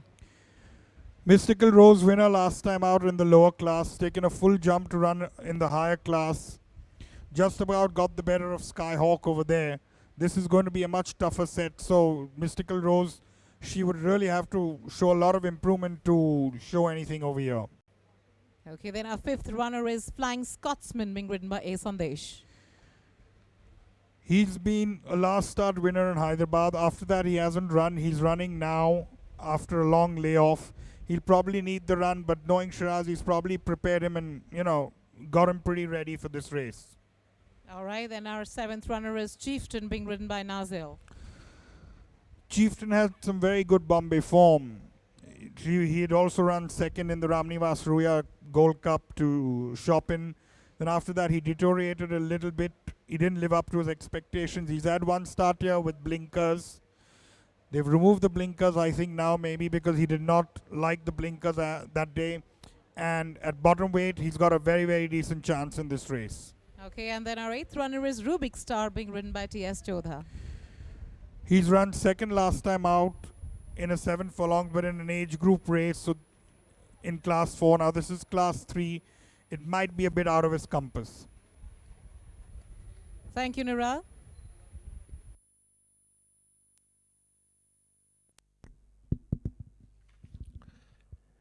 Your attention please, the combined jackpot pool gross collection is 7,38,440 and there are 10,712 tickets.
So, ladies and gentlemen, we come now to the fourth race in today's card, which is the Dinku and Chinoy Trophy. Our handicap for horses rated 40 to 66, rated 20 to 39, eligible. Distance about 1600 meters.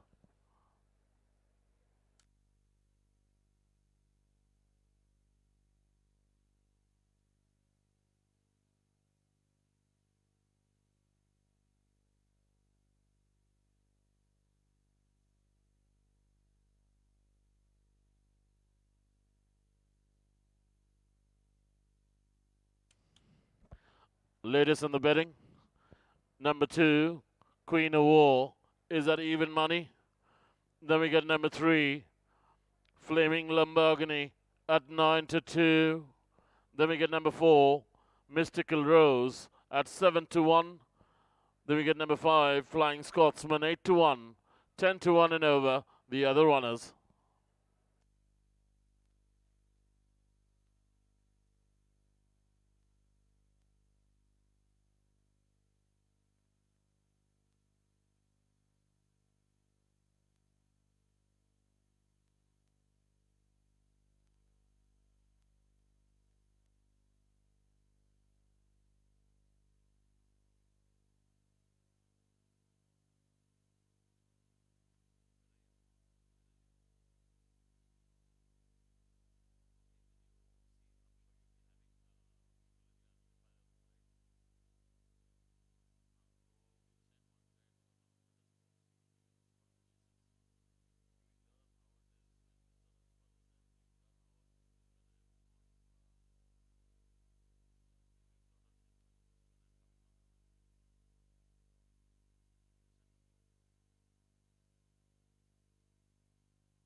They're beginning to arrive at the starting gates.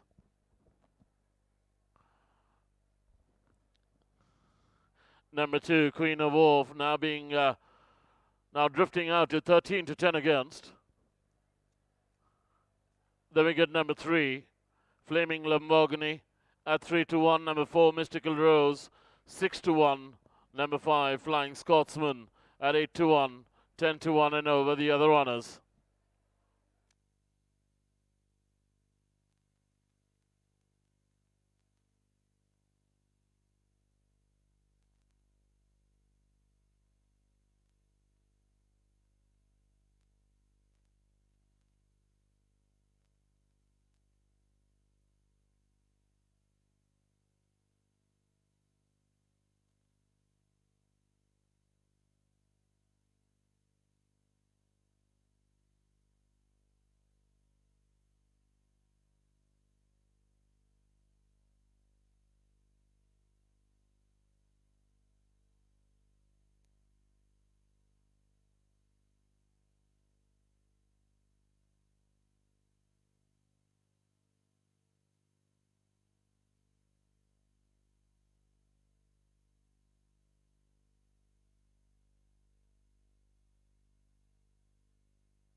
Latest in the betting.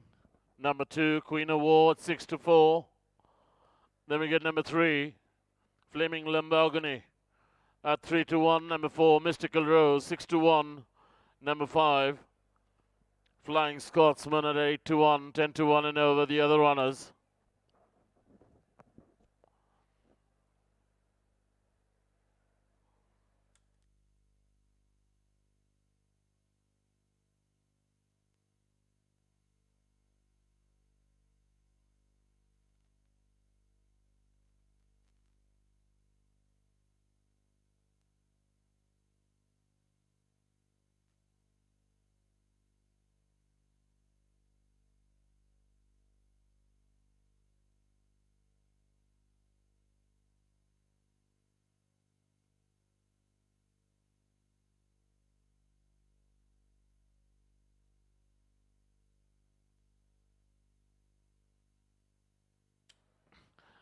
Starting time.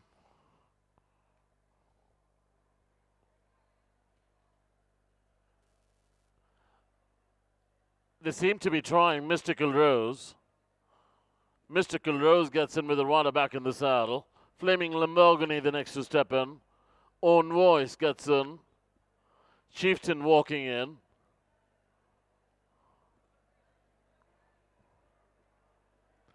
Chieftain stalled. The blindfolded Queen of War being walked up.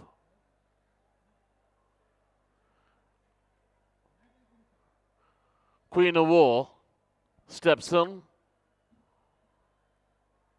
Riderless Flying Scotsman being tried. Django gets in.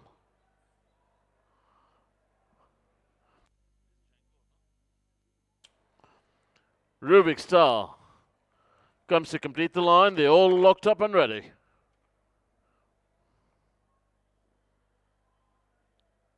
Away they go for the fourth race of the afternoon, which is the Dinku and Chinoy Trophy. Evenly dispatched from the gates by all the runners, but as they sort themselves out, there's a rush to the lead with Chieftain shows the way in the early stages by about a length and a half in front of Mystical Rose, being passed on the outside by Django. Another length away there is Flying Scotsman, a length and a half away Flying Scotsman. Then we got Rubik Star up on the inside. There is Own Voice in the center. In the green and black, there's Flaming Lamborghini. They approach the 1,000 meter marker and it's Chieftain, the leader, by about a length in front of Django, being joined up on the outside. The Queen of War is the one making a quick forward move as they pass the 1,000 meter marker. A gap of 2.5 lengths away. There we go back to Flying Scotsman. Half a length up on the inside is Mystical Rose. Half a length up on the outside of Mystical Rose. There is Rubik Star. A length and a half away. There's Own Voice. On the outside of Own Voice, there's Flaming Lamborghini. They go well past the 800 and approach the 600 meter marker, and it's Chieftain in a start to finish mission by about half in front of Queen of War is the one up on the outside, a length and a half away. Then we go back to Django being niggled up on the outside. There is Flying Scotsman. Then we got Mystical Rose, Flaming Lamborghini. They're closely grouped up as their heads turn foam. Round the turn into the straight, and it's Flying Scotsman who comes and takes it up by about a length and a quarter in front of Queen of War. Then we go back to Flaming Lamborghini. Another length and a half away, there's Mystical Rose, but it's Flying Scotsman about 2.5, 3 lengths in front of Flaming Lamborghini. Then we got Queen of War. Then we go back to Mystical Rose, and all seem to be in futile chase. Flying Scotsman is flying away. Flying Scotsman wins this one very impressively from Flaming Lamborghini. Then we got Mystical Rose. Then we go back to Own Voice, Queen of War. Then we go back to Chieftain. Then we got Rubik Star. Last of all, Django.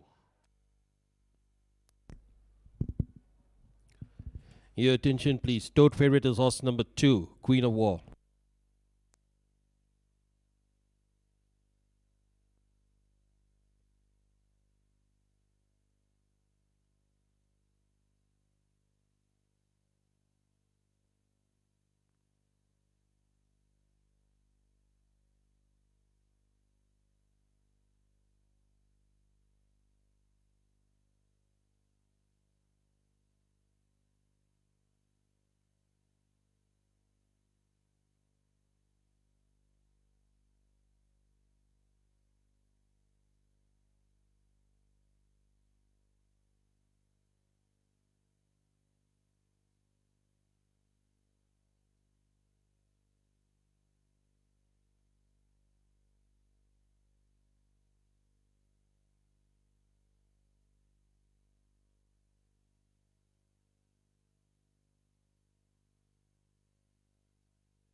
May I have your attention, please?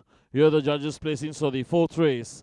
Number 5, Flying Scotsman, first. Number 3, Flaming Lamborghini, second. Number 4, Mystical Rose, third. Number 1, Own Voice, fourth. And number 2, Queen of War, fifth. चौथी race का नतीजा number 5 flying Scotsman पहला, number 3 Fleming Lamborghini दूसरा, number 4 mystical रोज तीसरा, number 2 queen of war, so I beg your pardon, number 1 own voice चौथा और number 2 queen of war पांचवा. चौथ्या रेसचा निकाल. नंबर 5 फ्लाइंग स्कॉट्समन पहिला, नंबर 3 फ्लेमिंग लंबोर्गिनी दूसरा, नंबर 4 मिस्टिकल रोज तीसरा, नंबर 1 ओन वॉइस चौथा, नंबर 2 क्वीन ऑफ वॉर पाचवा. May I have your attention, please? Distances and time, 1 by 4 1/4 lengths, 2 lengths, 1 length, ahead. Time, 1 minute, 40.239 seconds. I repeat, 1 by 4 1/4 lengths, 2 lengths, 1 length, ahead. Time, 1 minute, 40.239 seconds.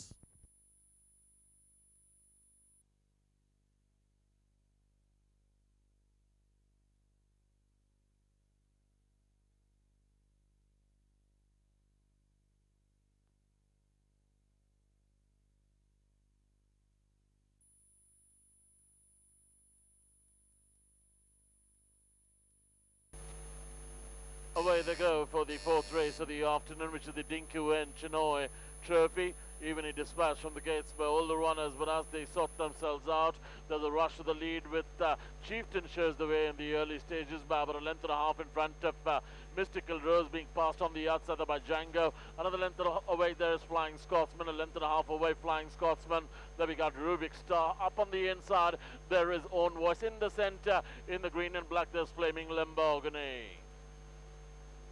They approach the 1,000 meter marker and it's Chieftain the leader by about a length in front of Django, being joined up on the outside by Queen of War is the one making a quick forward move as they pass the 1,000 meter marker. About 2.5 lengths away, then we go back to Flying Scotsman. Half a length up on the inside is Mystical Rose, half a length up on the outside of Mystical Rose there is Rubik Star. A length and a half away there is Own Voice, on the outside of Own Voice there's Flaming Lamborghini. They go well past the 800 and approach the 600 meter marker, and it's Chieftain in a start to finish mission by about half in front of Queen of War is the one up on the outside, a length and a half away. Then we go back to Django being niggled up on the outside. There is Flying Scotsman. Then we got Mystical Rose, Flaming Lamborghini. They're closely grouped up as the heads turn film. Round the turn into the straight, and it's Flying Scotsman who comes and takes it up by about a length and a quarter in front of Queen of War. Then we go back to Flaming Lamborghini. Another length and a half away, there's Mystical Rose, but it's Flying Scotsman about 2.5, 3 lengths in front of Flaming Lamborghini. Then we got Queen of War. Then we go back to Mystical Rose, and all seem to be in futile chase. Flying Scotsman is flying away. Flying Scotsman wins this one very impressively from Flaming Lamborghini. Then we got Mystical Rose. Then we go back to Own Voice, Queen of War. Then we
Your attention, please.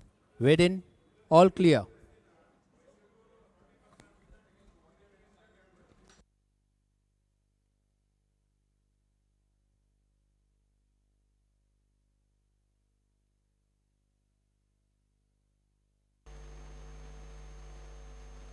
Away they go for the fourth race of the afternoon, which is the Dinku and Chinoy Trophy. Evenly dispatched from the gates by all the runners, but as they sort themselves out, there's a rush to the lead with Chieftain shows the way in the early stages by about a length and a half in front of Mystical Rose, being passed on the outside by Django. Another length away there is Flying Scotsman, a length and a half away Flying Scotsman.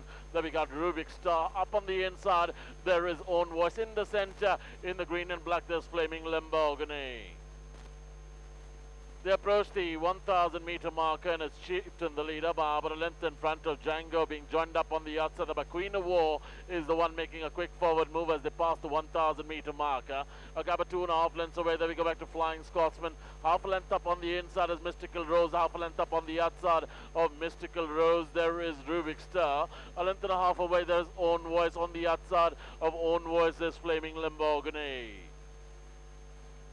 They go well past the 800 and approach the 600 meter marker, and it's Chieftain in a start to finish mission by about half in front of Queen of War is the one up on the outside, a length and a half away. Then we go back to Django being niggled up on the outside. There is Flying Scotsman, then we got Mystical Rose, Flaming Lamborghini. They're closely grouped up as the heads turn film. Round the turn into the straight, and it's Flying Scotsman who comes and takes it up by about a length and a quarter in front of Queen of War. Then we go back to Flaming Lamborghini, another length and a half away there's Mystical Rose, but it's Flying Scotsman about 2.5, 3 lengths in front of Flaming Lamborghini. Then we got Queen of War, then we go back to Mystical Rose, and all seem to be in futile chase. Flying Scotsman is flying away. Flying Scotsman wins this one very impressively from Flaming Lamborghini. Then we got Mystical Rose, then we go back to Own Voice.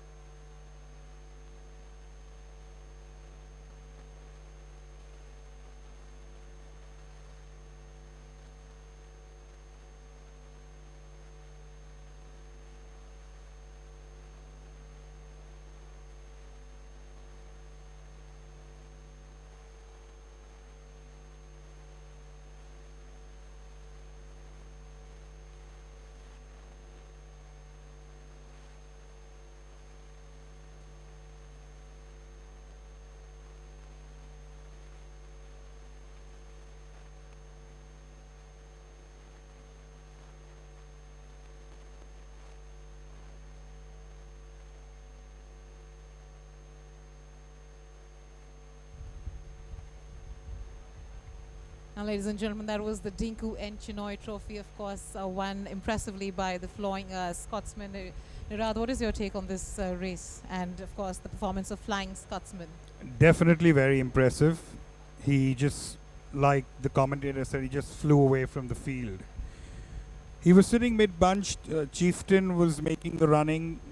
Django came on his outside, and Queen of War came on his wider outside, which I don't understand why Nickel was doing all that and cutting pace with Chieftain. They should just let Chieftain go to the front.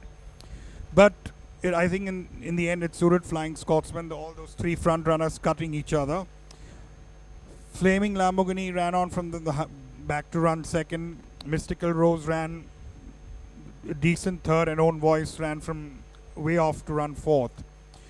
Lots more to hear about this horse, Flying Scotsman, because he's won impressively. He's definitely going to go in the upper class and even do well. Thank you, Nira.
Your attention, please. Dividends for the fourth race.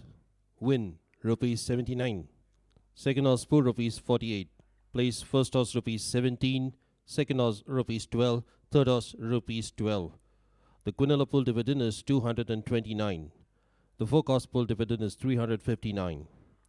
Tanala pool 70% dividend is 1,163, and there are 21 tickets. The Tanala pool 30% dividend is 338, and there are 31 tickets. The treble pool gross collection is 48,110, and there are 472 tickets. Winning tickets in the second leg of the combined jackpot pool are 1,250. Winning tickets on the third leg of the super jackpot pool are 249. Ladies and gentlemen, Miss Nazak B. Chinoy will now present the Dinku N. Chinoy Trophy, won by Bay Gelding Flying Scotsman, owned by Nitin H. Jain, Jatin L. Trivedi, Mr. and Mrs. Shapur P. Mystery, representing Manjri Horse Breeders Farm Private Limited.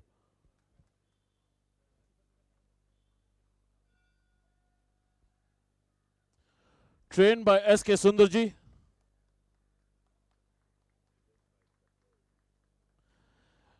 And Flying Scotsman, ladies and gentlemen, was ridden by jockey A. Sandesh.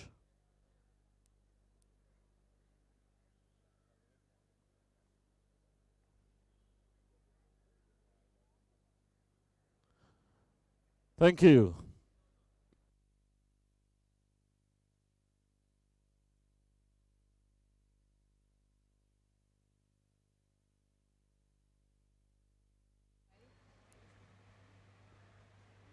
And ladies and gentlemen, we're on to the fifth race of the afternoon. That is the Dr. K. Vasudevan Trophy, Division 1. And our first runner is Soup and Sandwich, being ridden by Saklain. Nirad, your take on Soup and Sandwich? Soup and Sandwich, horse coming from Mysore. He's had a win there, then he's come and run here once in Pune. He's run second, though 7 lengths behind Lord and Master, albeit in the higher class. So he's again running in a lower class, though he's carrying top weight and taking 3.5 off. He's coming from a 7 back to a 5, but he ran well that day, so I think in this field he should take all the beating. All right, then we have Almas, being ridden by Ajinkya. Decent Hyderabad form, come to Pune, has had one start. He's run 10th, but he should improve from there. All right, then we have Northern Singer, being ridden by J. Chinoy. Runaway winner, and then just got beat on the post to Sovereign Master. Northern Singer holds his form. He should be right there at the finish. All right, then we have Hilma Clint, being ridden by Mustaqim Alam. Hilma Clint beaten to beat Turmeric Tower last time out, and Turmeric Tower just got done in today. So Hilma Clint has a very, very good chance. Like I said, they have to probably beat Soup and Sandwich. Then our fifth runner is Champers and Ice, being ridden by Vishal and Bunde. 2 starts. First start he was down the field. Second start he's run a very decent third to Esperanza. In fact, if I'm not mistaken, he's he's improved from that earlier run, and I think this race should be very good for her. All right, Nirad, thank you so much.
Right, so let's talk about soup and sandwich for the races.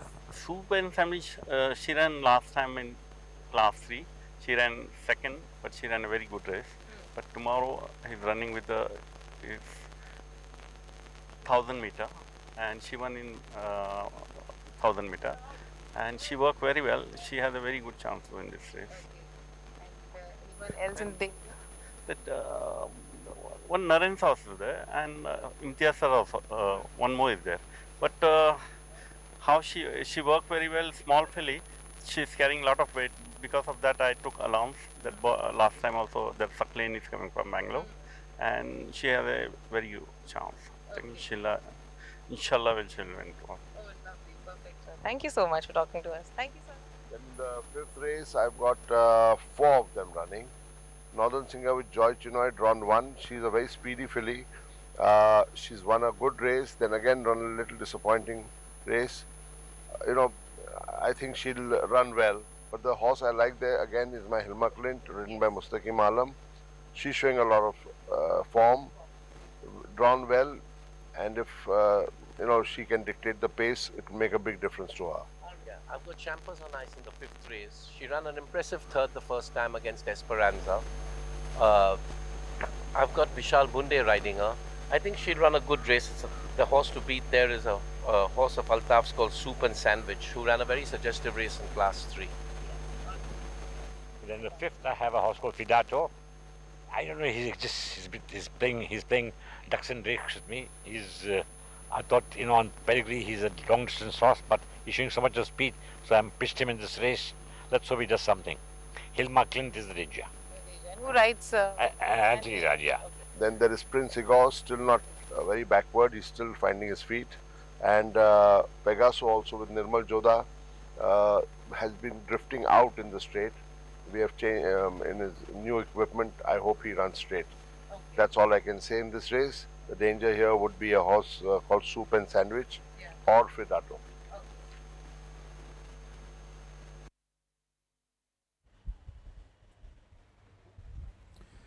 Neeraj, it's good to have you back. You've had a good stint in the UK. You've had 2 winners there. We've been very proud of you. Tell me, how are things over there? Their training methods, obviously very different from ours. How do they go about doing things, from their grooming and from their... Just give me a gist of how things were there compared to us where we train horses. First of all, I would like to thank my owner. He pursued me to what my... Hello? Yeah, first of all, I would like to thank my owner. He didn't stop me, he let me pursue my dreams that I wanted to ride in the UK. So I want to thank him. And in fact, my trainer over there, he was quite supportive to me, to give me ride straight on from the. In fact, it was only the second day when I was riding. I was declared on the horse, so he was very supportive.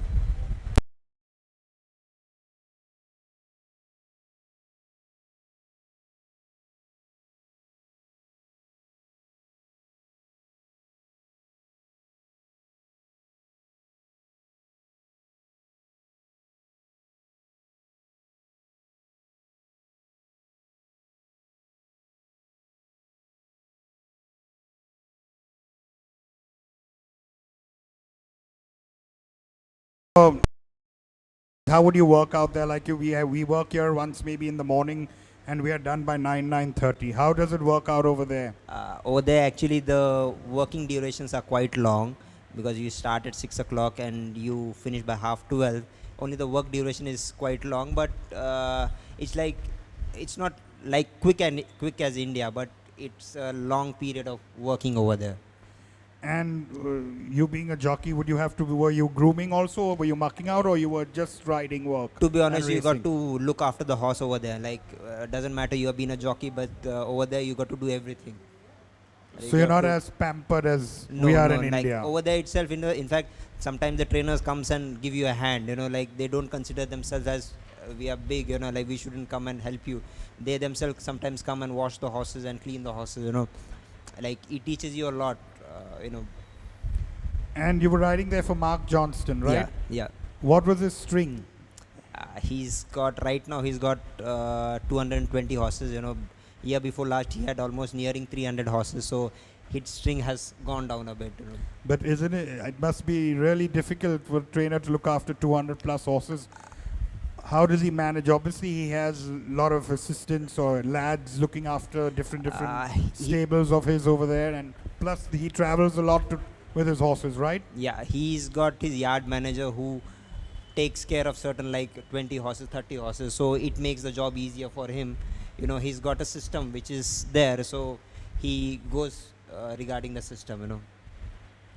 Well, that's very good to hear, Neeraj. Congratulations. We're very glad that you won 2 races over there. Please keep it up. Yeah, thank you so much. I look forward to going back again during the summer. Well, good. Congrats. Thank you so much, sir.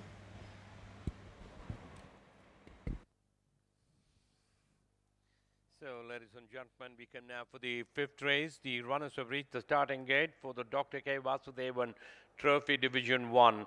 A handicap for Indian horse rated 20 to 46 in Class 4, 0 to 19, eligible distance 1,000 meters. The bookmaker's odds. Number 1, Soup and Sandwich, 10 to 7 on. We got a big jump for number 6, Fidato, 9 to 2. Then we got number 4, Hilma Clint, and number 5, Champers and Eyes at 8 to 1 each, 10s and longer, the other one is.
Well, the loading operation should commence any moment from now.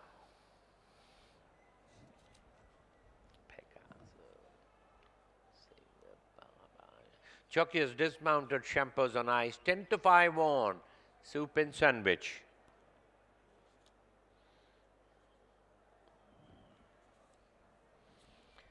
They're trying Pegaso.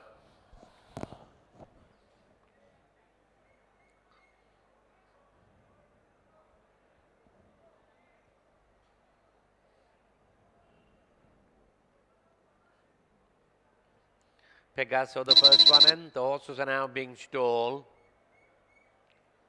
Northern Singer getting in. Almas has moved in. Baba walking in now, blindfolded. Almas being stalled. Baba gets on. Fidato has moved in. Fidato has walked in on the extreme outside draw.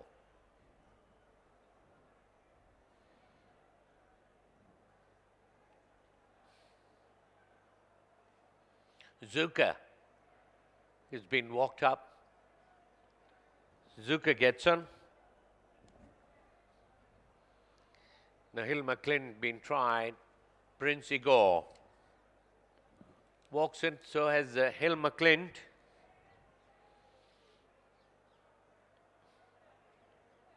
Soup and Sandwich getting in. Just waiting for the riderless. Champers and Eyes will get in with the blindfolds on. Champers and Eyes is moved in to Roland.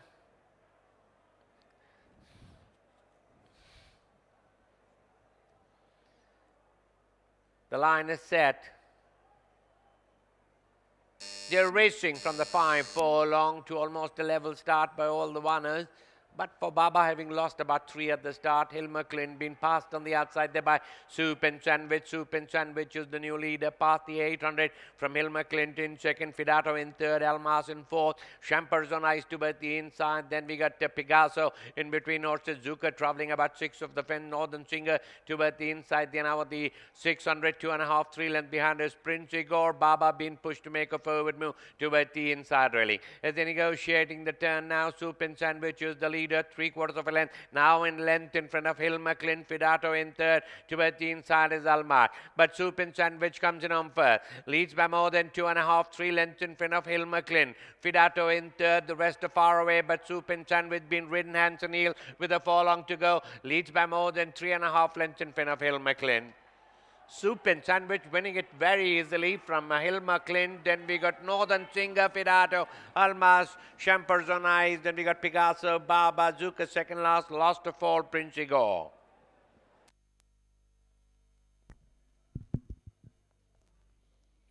Your attention please. Toad favorite is horse number 1, Soup and Sandwich.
May I have your attention, please? Here are the judges' placings for the 5th race. Number 1, Soup and Sandwich, first. Number 4, Hilma Clint, second. Number 3, Northern Singer, third. Number 6, Fidato, fourth. And number 2, Almas, fifth. पांचवी race का नतीजा number 1 soup and sandwich पहला, number 4 हिल्मा Clint दूसरा, number 3 northern singer तीसरा, number 6 फिडाटो चौथा और number 2 Almas पांचवा। पाचव्या रेसचा निकाल नंबर 1 सूप एंड सैंडविच पहिला, नंबर 4 हिल्मा क्लिंट दूसरा, नंबर 3 नॉर्दर्न सिंगर तीसरा, नंबर 6 फिडैटो चौथा, नंबर 2 अल्मास पांचवा। May I have your attention, please? Distances and time, 1 by 4.5 lengths, 2 lengths, 1.25 lengths, 1.25 lengths. Time, 59.329 seconds. I repeat, 1 by 4.5 lengths, 2 lengths, 1.25 lengths, 1.25 lengths. Time, 59.329 seconds.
The line is set. They're racing from the 5 furlong to almost a level start by all the runners. But for Baba, having lost about 3 at the start, Hill McLean being passed on the outside there by Soup and Sandwich. Soup and Sandwich is the new leader, past the 800 from Hill McLean in second, Fidato in third, Almas in fourth, Champers on ice to the inside. Then we got Picasso in between horses, Zuka traveling about 6 of the pen, Northern Singer to the inside. Then now the 600, 2.5, 3 lengths behind is Prince Igor. Baba being pushed to make a forward move towards the inside really. As they negotiating the turn now, Soup and Sandwich is the leader, 3/4 of a length. Now in length in front of Hill McLean, Fidato in third, towards the inside is Almar. But Soup and Sandwich comes in on first, leads by more than 2.5, 3 lengths in front of Hill McLean.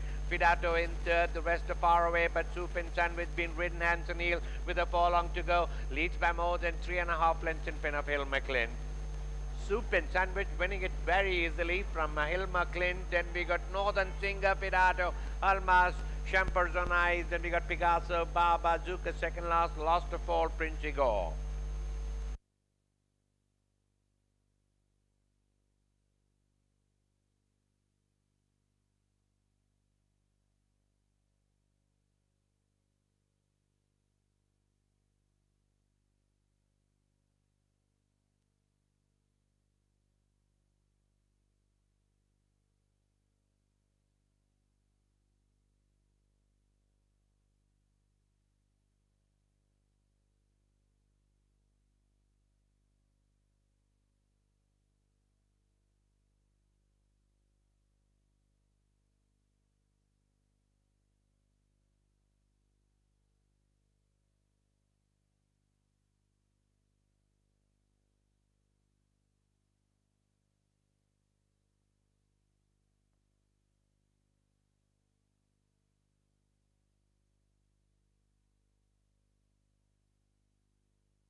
May I have your attention, please? Wait in, all clear.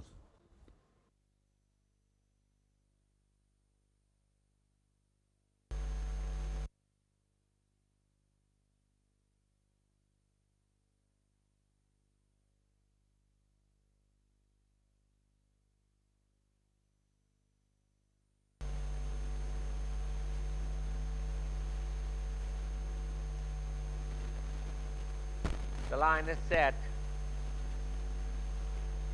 They're racing from the 5 furlong to almost a level start by all the runners.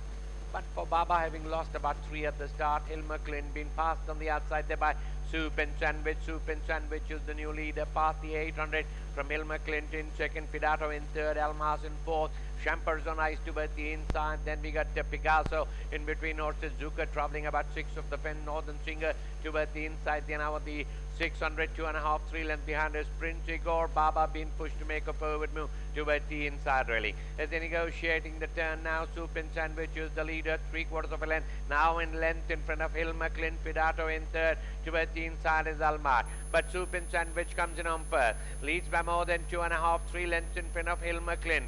Fidato in third, the rest are far away, but Soup and Sandwich being ridden hands and heel with a furlong to go, leads by more than 3.5 lengths in front of Hilma Clint. Soup and Sandwich winning it very easily from Hilma Clint. Then we got Northern Singer, Fidato, Almas, Champers on ice. Then we got Picasso, Baba, Zuka second last of all, Prince Igor.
And ladies and gentlemen, that was the Dr. K. Vasudevan Trophy Division 1. Very impressively won by Soup and Sandwich, ridden by Sakleen Nirad. Your take on the race? Yes, Soup and Sandwich, she did win very well. She jumped, got to the front, kept running. Hilma Clint came alongside her at one stage to challenge her, but she was too good, and she ran away by 4.5 lengths. Northern Singer came from the mid-pack to run third, just getting Fidato on the post. You will hear more of Soup and Sandwich because she's an impressive winner. She's obviously going to go into a Class 3 after this win. And it depends whether Altaf runs a Class 3 or a terms winners penalty race. It all depends. What was your top three? Well, here I like Soup and Sandwich. It was Hilma Clint and I liked second, and I liked Champers on ice third, but Northern Singer did come on and run third, so it's okay. Thank you so much, Nirad.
Ladies and gentlemen, Mr. Ghulam Hussain A. Vahanvati, member of the Board of Appeal, will now present the Dr. K. Vasudevan Trophy Division 1, won by Chestnut Filly Soup and Sandwich, owned by Mr. Kapil Bell, Amarjit Singh Narula, Sanjay R. Goyani, and Rakesh R. Kapoor.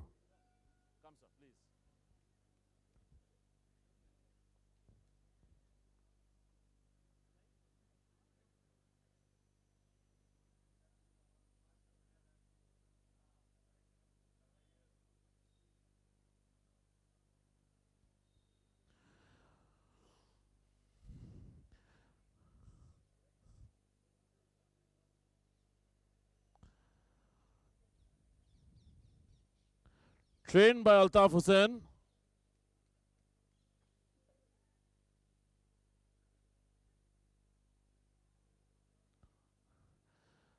Soup and Sandwich, ladies and gentlemen, was ridden by S. Sucklane.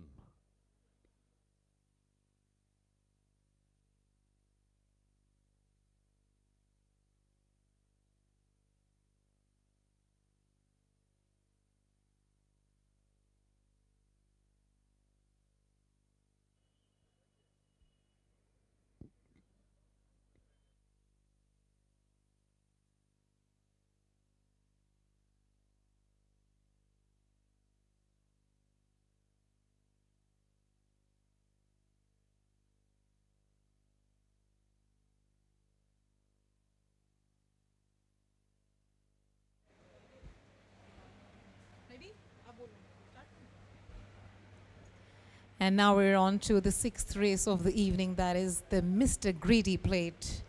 And our first runner for this race is Gimme, being ridden by NS Parmar. All right. Gimme's had one start over here, fourth behind Diff. Lots of improvement needed.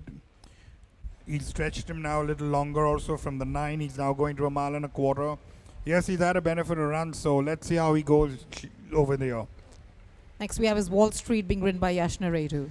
Well, I've heard this horse is being fancied. He's, I think, first favorite or second favorite, and running for the first time over a mile and a quarter, which is not an easy task because there are horses who've already had runs, and especially in Pune, running first time out over a mile and a quarter, you have to be a very, very good horse to come out and win. All right, then we have Brave Beauty, being ridden by Nazil. Ran a mile just some time ago, ran a very decent third.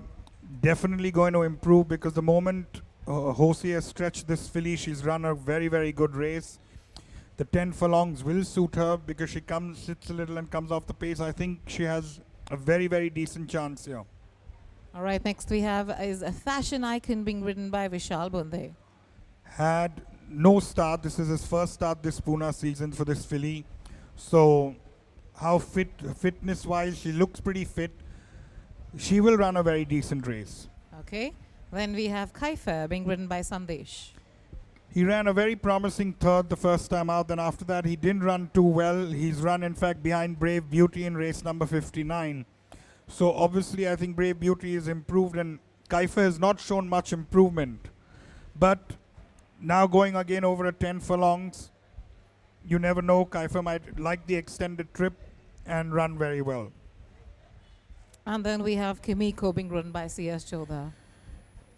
Kimiko, being a Win Legend horse, definitely needs a trip because we've seen a lot of Win Legend horses winning over a trip. Karthik has stretched this horse. He's run third behind Golden Neil. I think the distance would suit her and she'd do well. All right. Thank you, Nirad. And as far as I'm concerned, I think the race here is, I would say, Brave Beauty, Kimiko second, and between Fashion Icon and Kaifer, I would give them the third chance. All right. Let's see who the winner is. And thank you so much, Nirad.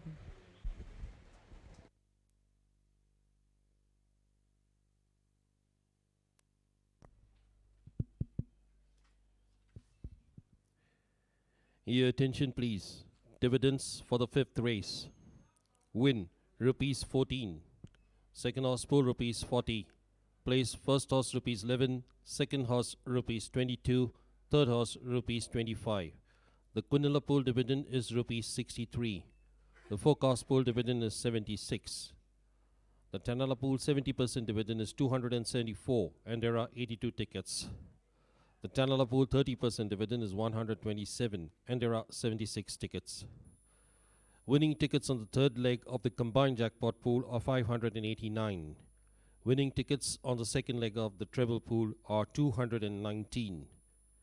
Winning tickets on the fourth leg of the super jackpot pool are 133. Betting operations will be conducted by the Pune and the Mumbai race courses for the Pune races to be held tomorrow, Sunday, the 18th of September 2022. The first race starts at 1:30 p.m. and there's a card of 8 races.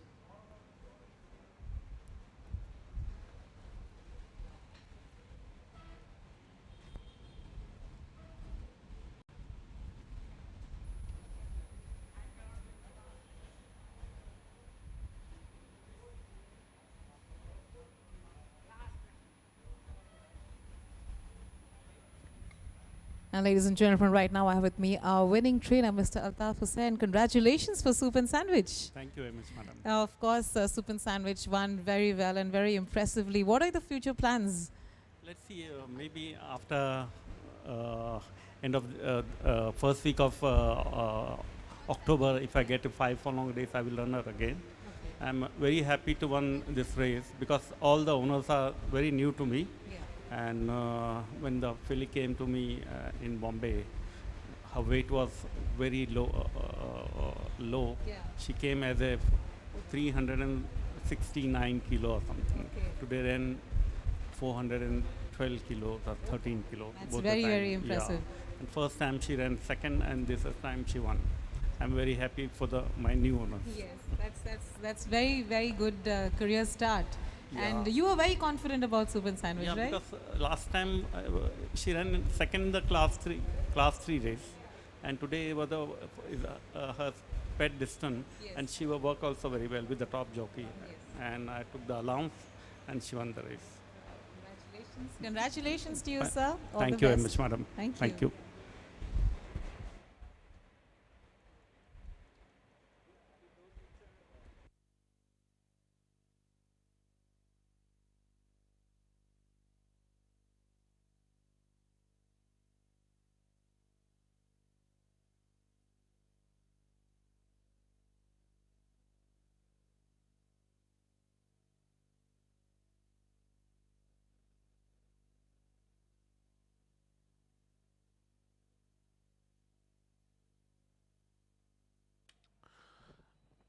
So, ladies and gentlemen, we come now to the 6th race in today's card, which is the Mr. Greedy Plate for maiden Indian horses 3 years old only, to be run over a distance of 2,000 meters. Runners and riders are beginning to arrive at the starting gates. Ladies in the betting, number 4, Wall Street, is at 2-1. Then we get number 5, Brave Beauty, at 13-4. Then we get number 7, Kiefer, at 6-1. Number 6, Fashion Icon, and number 8, Kimiko, both at 7-1 each. Then we get back to number 10, Venus, at 8-1. Along with the other couple of runners.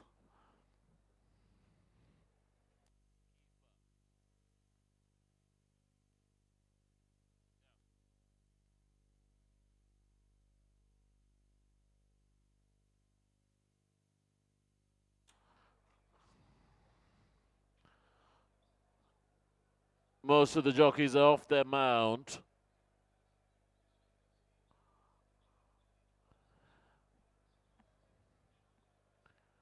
Big day coming up tomorrow with the running of the SA Poonawalla Million Grade 3 and the Villusi Poonawalla Million being the features of the day. So hope to see all our patrons back at the Pune Racecourse. Promises to be an exciting Sunday afternoon.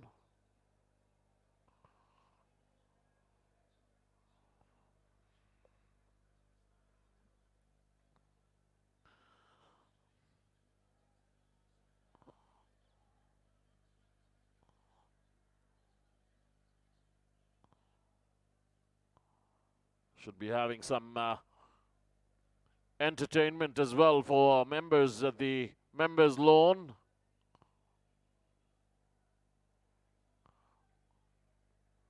That'll be played right through the day tomorrow afternoon.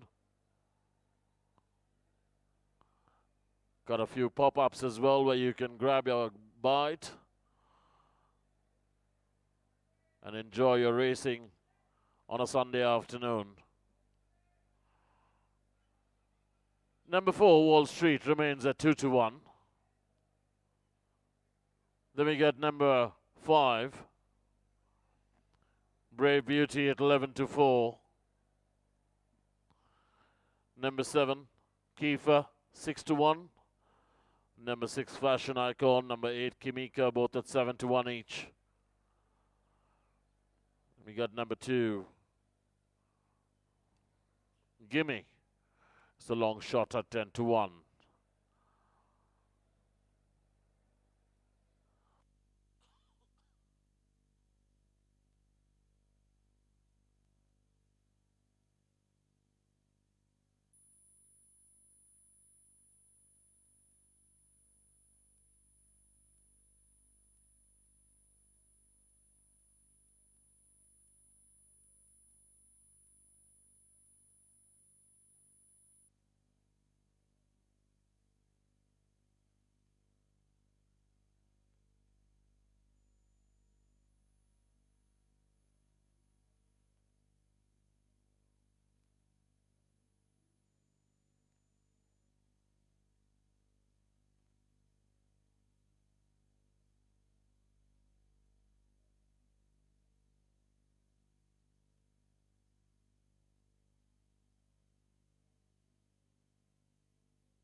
Latest in the betting, number 4, Wall Street, coming in for some more support, now at 17 to 10 against.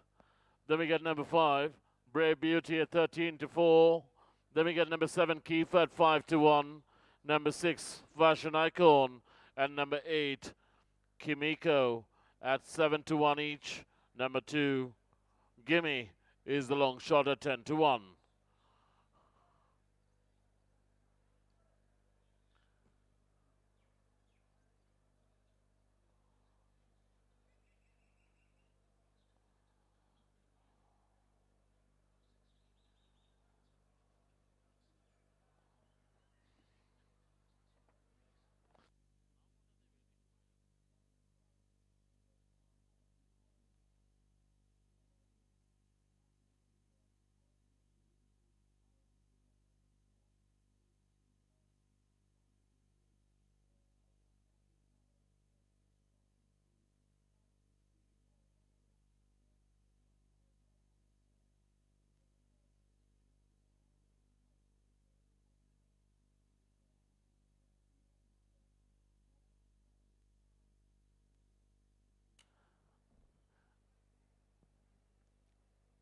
The jockeys are beginning to remount.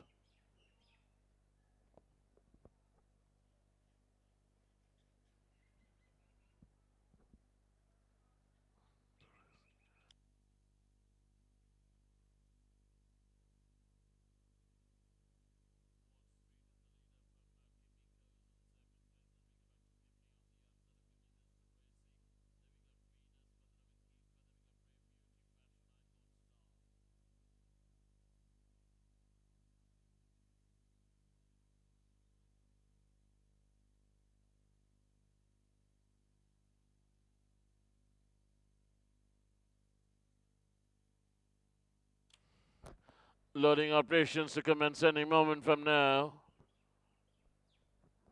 Beacon flashes starting time. Venus being tried.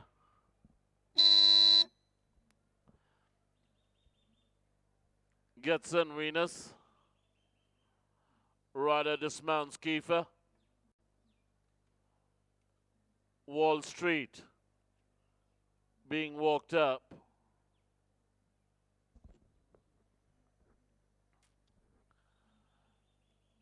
Shying away Wall Street. Fashion Icon getting in. Gets in as Fashion Icon.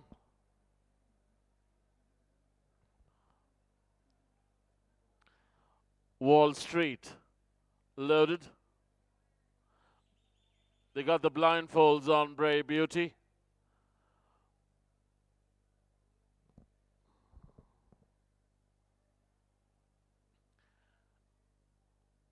Teresi gets into the extreme outside draw. Brave Beauty loaded.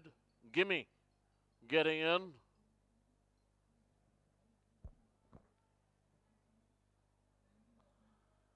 Kimiko being walked up.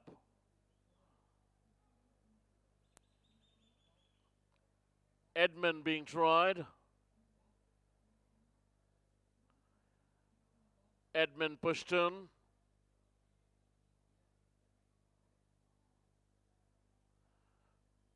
They're going to be trying the riderless blindfolded Kiefer.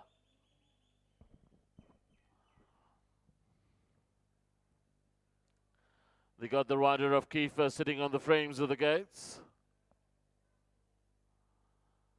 The blindfolded and riderless Kiefer being pushed in.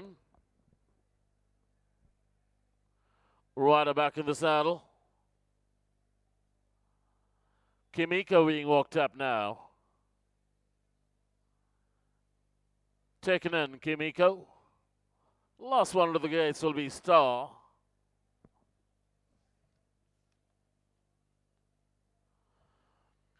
Star gets in. They're locked up and ready.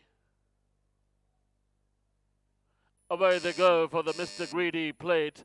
Evenly dispatched on the gates by all the runners, and stop galloping there is Star, but as they sort themselves out, Venus shows the way in the early stages by about half in front of Tracy.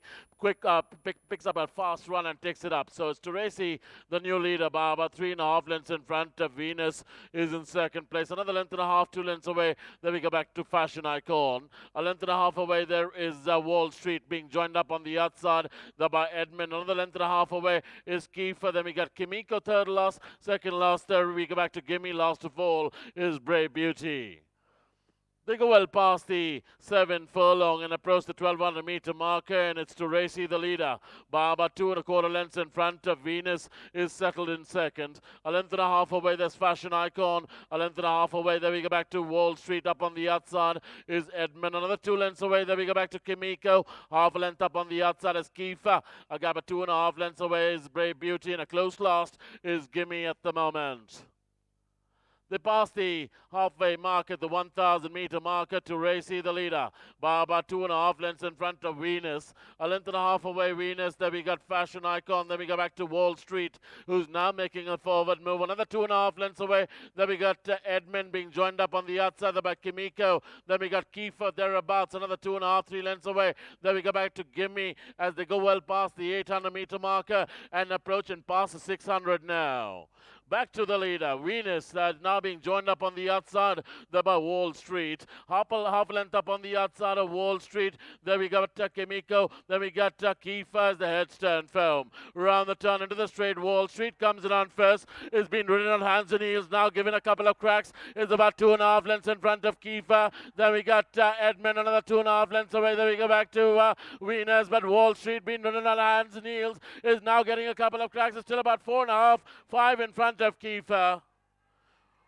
It's all Wall Street who's going to romp home to victory to win it from Kiefer. Finishes ahead of Gimme, who takes the third spot. Then we got Edmund, Kimiko. Then we go back to Fashion Icon. Then we got Brave Beauty, Venus. Way back in the rear, there was Tracy, the long-time leader.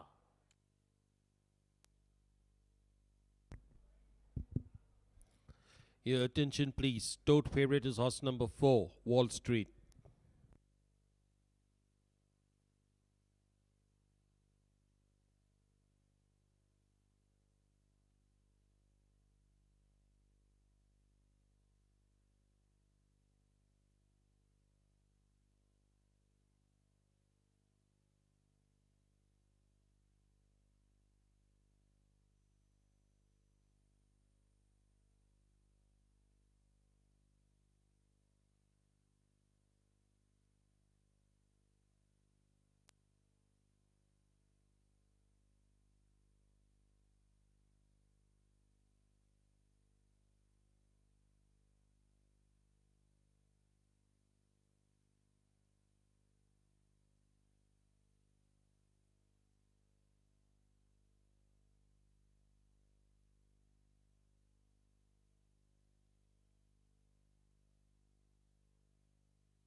May I have your attention, please? Here are the judges' placings for the 6th race. Number 4, Wall Street, first. Number 7, Kiefer, second. Number 2, Gimme, third. Number 1, Edmund, fourth. And number 8, Kimiko, fifth. Chati race ka natija. Number 4, Wall Street, pehla. Number 7, Kiefer, दूसरा. Number 2 gimme तीसरा. Number 1 Edmund चौथा.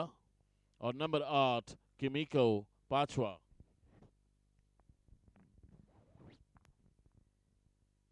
सहाव्या रेसचा निकाल. Number 4 wall street पहिला. Number 7 Kiefer दूसरा. Number 2 gimme तीसरा. Number 1 Edmund चौथा. Number 8 किमिको पांचवा.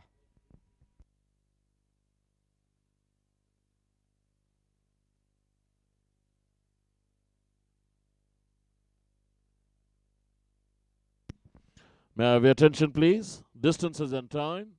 1 by 5 3/4 of a length. 1 1/4 lengths. 1 length. A neck. Time 2 minutes 8.730 seconds. I repeat, 1 by 5 3/4 of a length. 1 1/4 lengths. 1 length. A neck. Time 2 minutes 8.730 seconds.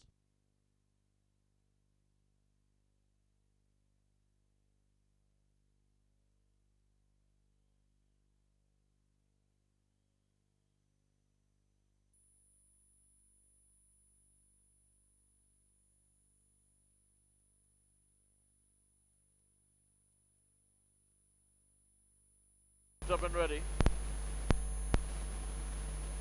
Away they go for the Mr. Greedy plate. Evenly dispatched on the gates by all the runners. And stop galloping there is Star, but as they sort themselves out, Venus shows the way in the early stages by about a half in front of Teresi. Picks up a fast run and takes it up. So it's Teresi, the new leader, by about 3.5 lengths in front of Venus is in second place. Another length and a half, 2 lengths away. Then we go back to Passion Icon. A length and a half away there is Wall Street being joined up on the outside there by Edmund. Another length and a half away is Kiefer. Then we got Kimiko third last, second last there. We go back to Gimme last to fall is Brave Beauty. They go well past the 7 furlong and approach the 1200 meter marker, and it's Teresi the leader by about 2 1/4 lengths in front of Venus is settled in second. A length and a half away, there's Fashion Icon. A length and a half away, there we go back to Wall Street. Up on the outside is Edmund. Another 2 lengths away, there we go back to Kimiko. Half a length up on the outside is Kiefer. A gap of 2.5 lengths away is Brave Beauty, and a close last is Gimme at the moment. They pass the halfway mark at the 1,000 meter marker to Racy the leader by about 2.5 lengths in front of Venus. A length and a half away Venus, then we got Fashion Icon, then we go back to Wall Street, who's now making a forward move. Another 2.5 lengths away, then we got Edmund being joined up on the outside by Kimiko, then we got Kiefer thereabouts, another 2.5, 3 lengths away, then we go back to Gimme as they go well past the 800 meter marker and approaching past the 600 now. Back to the leader, Venus is now being joined up on the outside there by Wall Street. Half a length up on the outside of Wall Street. There we got Kimiko, then we got Kiefer as a headstand film. Around the turn into the straight, Wall Street comes in on first. It's been ridden on hands and heels, now giving a couple of cracks. Is about 2.5 lengths in front of Kiefer. Then we got Edmund, another 2.5 lengths away. Then we go back to Venus, but Wall Street being ridden on hands and heels is now getting a couple of cracks. It's still about 4.5, 5 in front of Kiefer. It's all Wall Street who's going to romp home to victory to win it from Kiefer. Finishes ahead of Gimme, who takes the third spot. Then we got Edmund, Kimiko. Then we go back to Fashion Icon. Then we got Brave Beauty, Venus. Way back in the rear, there was Teresi, the long time.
Check, check. Your attention, please. Wade in. All clear.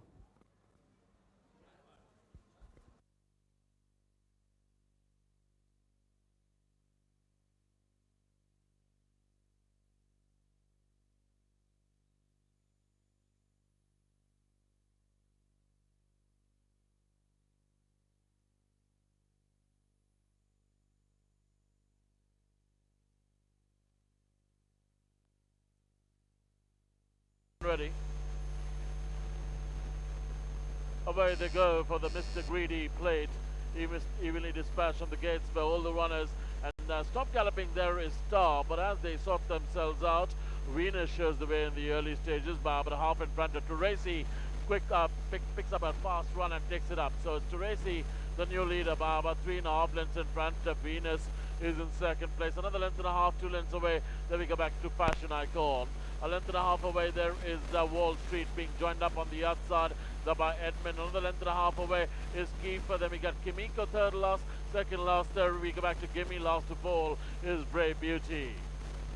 They go well past the 7 furlong and approach the 1200 meter marker, and it's Tracy the leader by about 2 1/4 lengths in front of Venus is settled in second.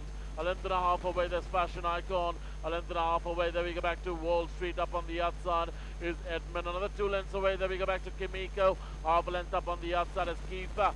A gap of 2.5 lengths away is Brave Beauty, and a close last is Gimme at the moment. They pass the halfway mark at the 1000 meter marker to Tracy the leader by about 2.5 lengths in front of Venus. A length and a half away Venus, then we got Fashion Icon, then we go back to Wall Street, who's now making a forward move. Another 2.5 lengths away, then we got Edmund being joined up on the outside by Kimiko, then we got Kiefer thereabouts, another 2.5, 3 lengths away, then we go back to Gimme as they go well past the 800 meter marker and approaching past the 600 now. Back to the leader, Venus now being joined up on the outside there by Wall Street. Half a length up on the outside of Wall Street. There we got Kimiko. Then we got Kiefer as the heads turn firm. Round the turn into the straight. Wall Street comes in on first. It's been ridden on hands and heels. Now given a couple of cracks. Is about 2.5 lengths in front of Kiefer. Then we got Edmund another 2.5 lengths away. Then we go back to Venus. But Wall Street being ridden on hands and heels is now getting a couple of cracks. It's still about 4.5, 5 in front of Kiefer. It's all Wall Street who's going to romp home to victory to win it from Kiefer. Finishes ahead of Gimme, who takes the third spot. Then we got Edmund, Kimiko. Then we go back to Fashion Icon. Then we got Brave Beauty, Venus.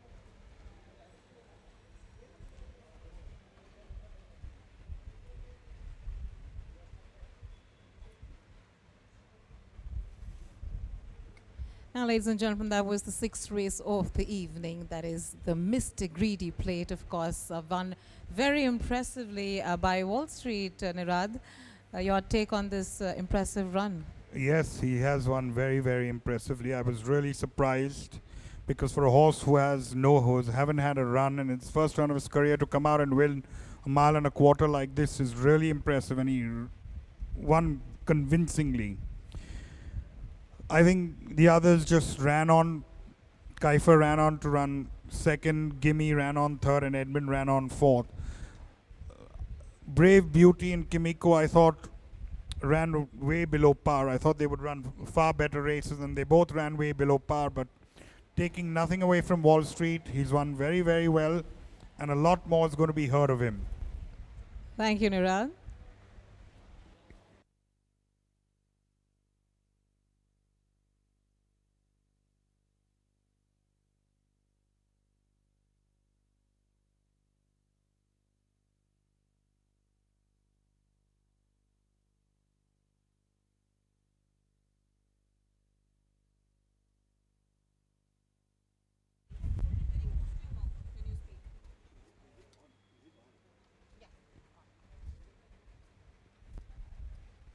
And ladies and gentlemen, I have with me our winning trainer, Mr. Malesh Naredu. Congratulations for Wall Street. Thank now, you. of course, very impressive for a horse. Of course, it's his first run, and to have come out and won 1.25 miles shows that, of course, it's a good horse and ran with a lot of authority. What is your say on this?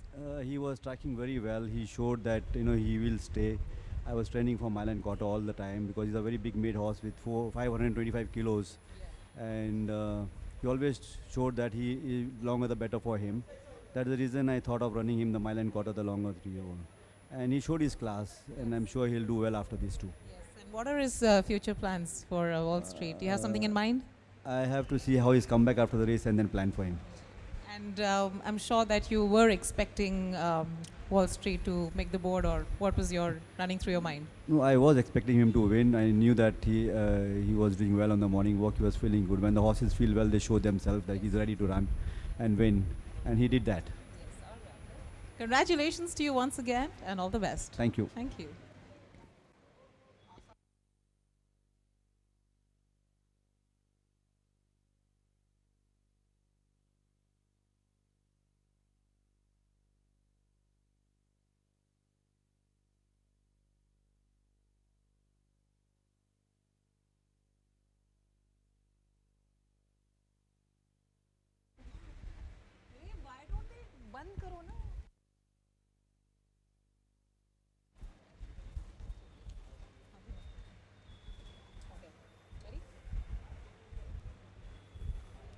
And now we're on to the last race of the evening. That is the Nationalistic Plate Division 1. And our first runner is Jack Power, being ridden by A. Sandesh. Nirad, your take? 2 good runs over here in Pune, 3rd and 2nd. Should improve on that and probably come out of the maiden ranks and win this race. All right. Next we have his Indian Crown, being ridden by Anthony Rajas. Well, Anthony Raj is riding this horse. He's been ridden by Raghuveer before. He's had only 1 start. He still needs a lot to improve, and we have to see how she goes out in this race. All right. Our 4th runner is Victoria Peak, being ridden by P. Vinod. Victoria Peak has run 3rd to Enlighten in a higher class in an age group race. She's now running the lower class. He's running the lower class. And his last run was pretty suggestive, so he should improve on that and probably give Jack Bauer a run for his money. Okay, and then we have Ahran, being ridden by Arajinkya. Fought to Hilma Clint some time ago. Will improve on that, and let's see how he goes in this race. Our 6th runner is Multi-Encrypted, being ridden by Prashant P. Teve. 2 starts, run 1/4, just I think last week to Souza. He will improve on that, but he's not shown anything really outstanding for one to be convinced that he could win. Okay, then we have Remy Red, being ridden by Jay Chinoy. Remy Red has had 1 start, 3rd to Commandment, but that is, he has to improve on that. And with Joy Chinoy up, let's see how he goes.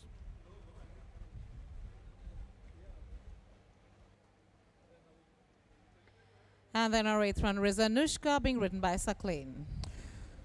Anushka, after her maiden win, has been just running 2nd, 3rd, 4th, 2nd, 3rd, 4th. He's taken 3.5 off today with Saklain up. She could go better and maybe win, but I would still think the race is between Victoria Peak, Jack Bauer, and maybe then Anushka 3rd. So would that be your top 3? Could be, yes. All right. Thank you, Niran.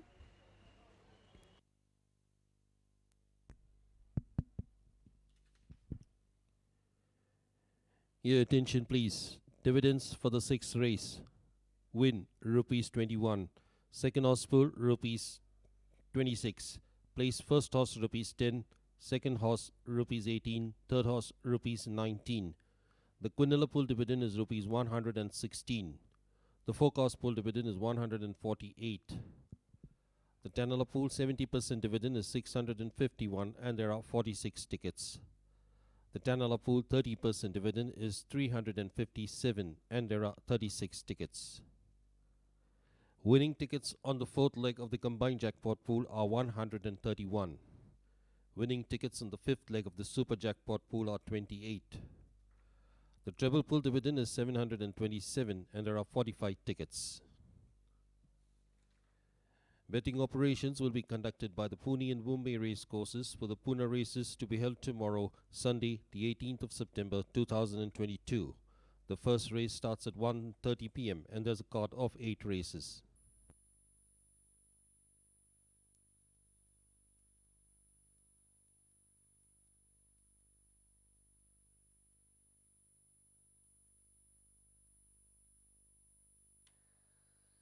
So, ladies and gentlemen, we come now for the seventh and last race of the day, which is the Nationalistic Plate Division 1. A handicap for Indian horses 4 years old and over, rated 4 to 13, class 5, distance 1,200 meters. The horses are now coming out of the paddock onto the main track, then they move on to the sand track and make their way towards the 1200. 504 minus 9.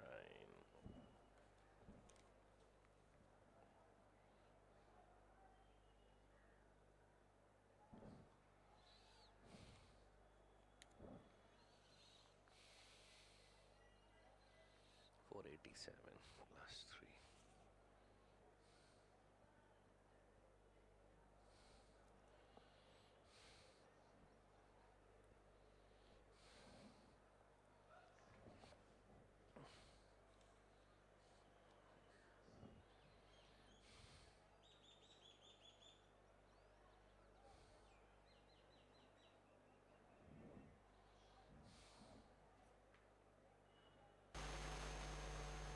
And then I have a horse called Indian Crown, the last race to be ridden by Anthony Raj. She's a very flat-footed filly. The underfoot conditions may not suit her, but I'm hoping she's better class. She's on better company, and I hope she does well. And anyone else to look out for in this field? In this race, there's a horse called Jack Bauer. There's a horse called Camel. My last runner is my own horse, Victoria Peak. He ran third the last time in fourth class. I think he'll go close in the race. In this race, the horse to beat there is the top horse, Jack Boer. The Sandesh rides that for Wahid. Yes. Thank you so much for talking to us. So my next runner is Aaron. Aaron ran a good fourth last time, and I'm expecting him to improve on that. So let him also. I feel he can figure on the board. And horses here which will be in contention like Jack Boer. Jack Boer will be there, and maybe Indian Crown. Multi Encrypted is disappointing throughout her career so far. Yeah, not doing anything great. And I think Aaron should. She's been working well on the track. Like, the Pune tracks seem favorable. Tracks are fine. They're on and off on the track, these horses, because of the rains. But I think all three of my runners, they progressed well. So there was no hindrance of any track condition. So I'm prepared to run them tomorrow. No problems. Then last race, I have again 3. Remy Red, ridden by Joy Chinoy, is my best runner in that race. Sailor Mo, coming after a setback, will find it difficult. Camille, her potential has not been seen on the track. In the races, in the track, she works well, but she's not put her best foot in the race as yet, so I won't be able to say much about her. The horse we all have to beat there is a horse called Jack Bauer, number 1, with Sandesh on top. That's all. Good day. Thank you so much, sir. All the best.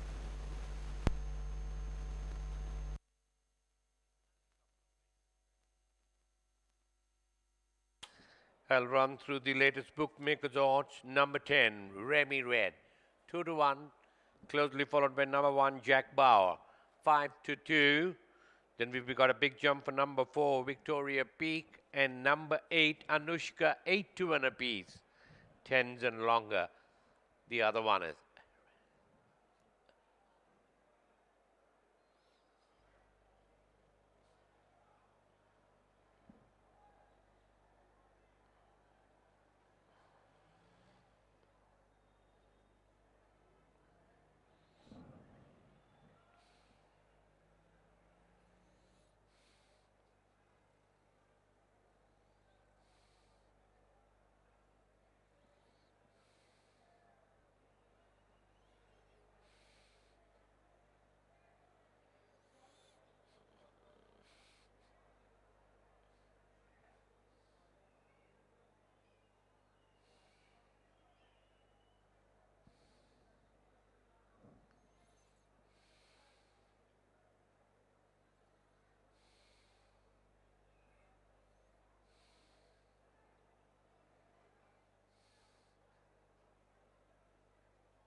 The horses are beginning to arrive at the starting gate.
That is Remy.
Well, the loading operation should commence any moment from now. Remy did 2-1, Jack Bow 3-1, Victoria Peak 7-1, 8 and longer, the other oneers.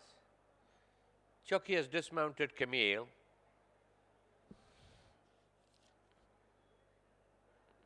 So is the rider of Anushka.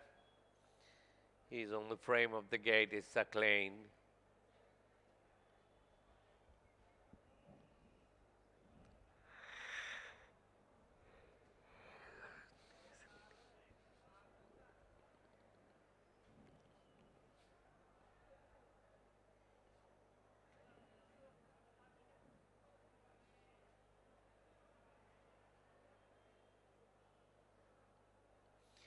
The blinds are put on red dust.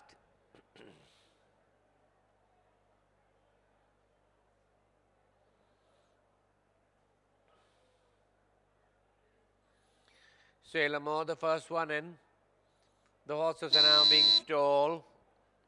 Red dust gets in blindfolded in draw number 1. Now blindfolded multi-encrypted goes in quietly. They're trying a ran. Sentinel walks in. Perfect Man has been walked up. Perfect Man goes in.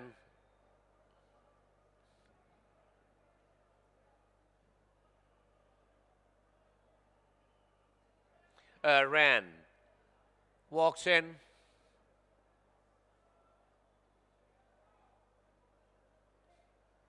Indian Crown getting in. Jack Bauer has been pushed in.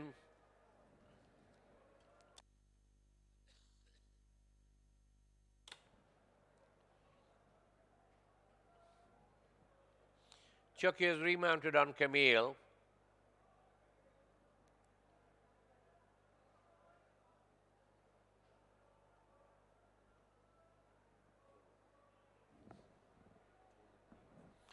Victoria Peak has moved in.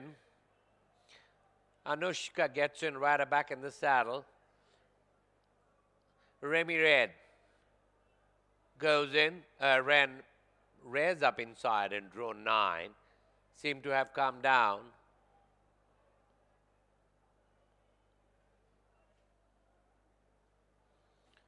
No, Iran is still restless inside. And they're away and racing for the concluding race of the day, which is the Division 1 of the Nationalistic Plate. Losing about 7-8 lengths at the start is Remy Red.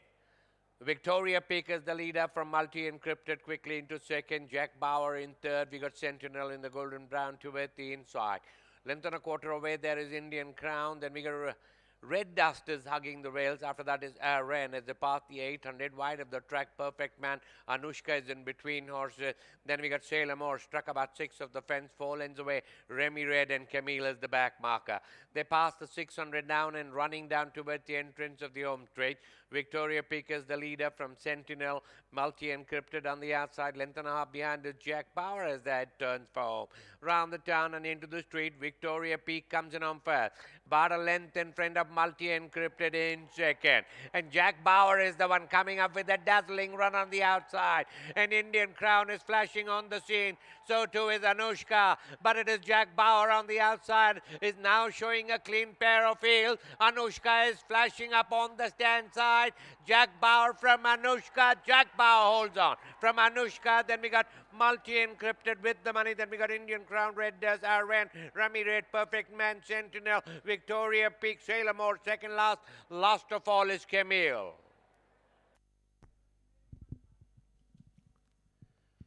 Your attention, please. Toad favorite is horse number 1, Jack Bauer.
May I have your attention, please? Here are the judges' placings on the 7th race. Number 1, Jack Bauer, first. Number 8, Anushka, second. Number 6, Multi-Encrypted, third. Number 3, Indian Crown, fourth. And number 5, Aren, fifth. Satwi race ka natija. Number 8, Jack Bauer, pehla. Number 8, Anushka, दूसरा.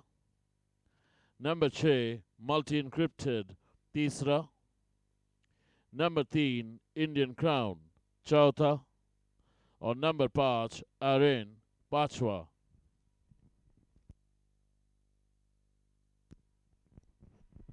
सातव्या रेसचा निकाल.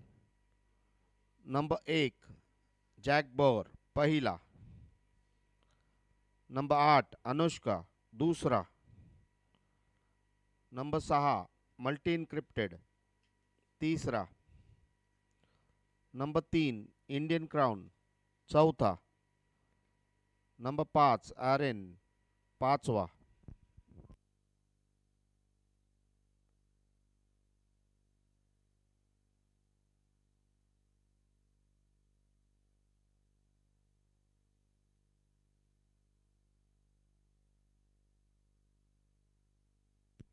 May I have your attention, please? Distances and time. 1 by 3/4 of a length, 3 lengths, 1.5 lengths, 3 3/4 of a length. Time 1 minute 11.527 seconds. I repeat, 1 by 3/4 of a length, 3 lengths, 1.5 lengths, 3 3/4 of a length. Time 1 minute 11.527 seconds.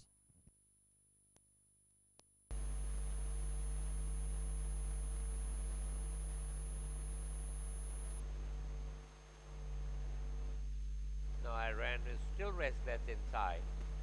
And they're away and racing for the concluding race of the day, which is the Division 1 of the nationalistic plate. Losing about 7-8 lengths at the start is Remy Red. Victoria Peak is the leader from multi-encrypted quickly into second. Jack Bauer in third. We got Sentinel in the golden brown towards the inside.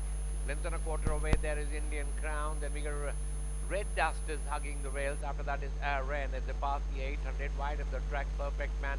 Anushka is in between horses. Then we got Sailor Moore struck about 6 of the fence, 4 lengths away. Remy Red and Camille as the back marker. They pass the 600 down and running down towards the entrance of the home straight. Victoria Peak is the leader from Sentinel. Multi-encrypted on the outside. Length and a half behind is Jack Bauer as that turns for home. Round the town and into the street. Victoria Peak comes in on first. About a length in front of multi-encrypted in second. And Jack Bauer is the one coming up with a dazzling run on the outside. And Indian Crown is flashing on the scene.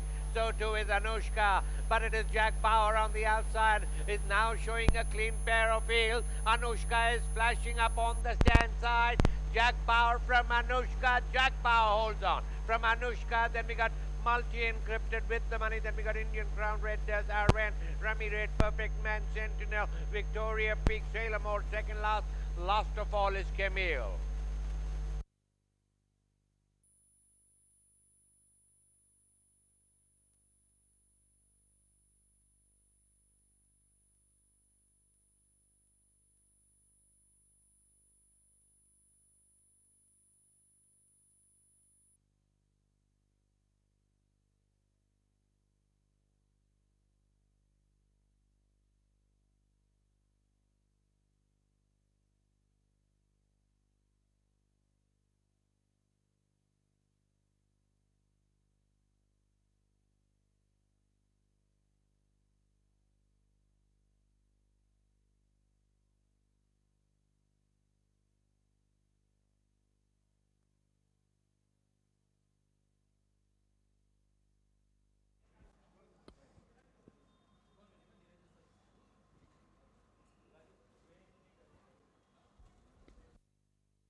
May I have your attention, please? May I have your attention, please? Please note that there will be a stewards inquiry in the running of the 7th and last race, details of which will be announced shortly. I repeat, there is a stewards inquiry in the 7th race, details of which will be announced shortly.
So, ladies and gentlemen, we come now to for the mock race to be run over a distance of 1600 meters.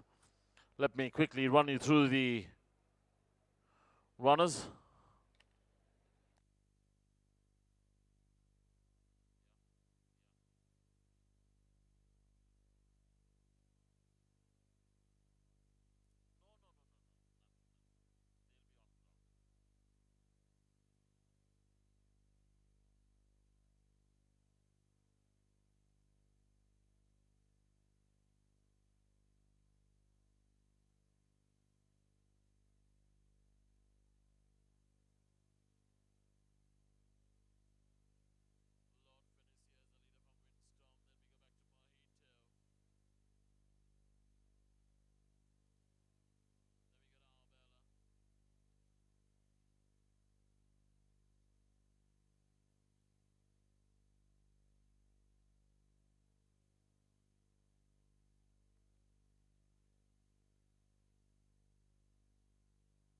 Standing quietly in the gates.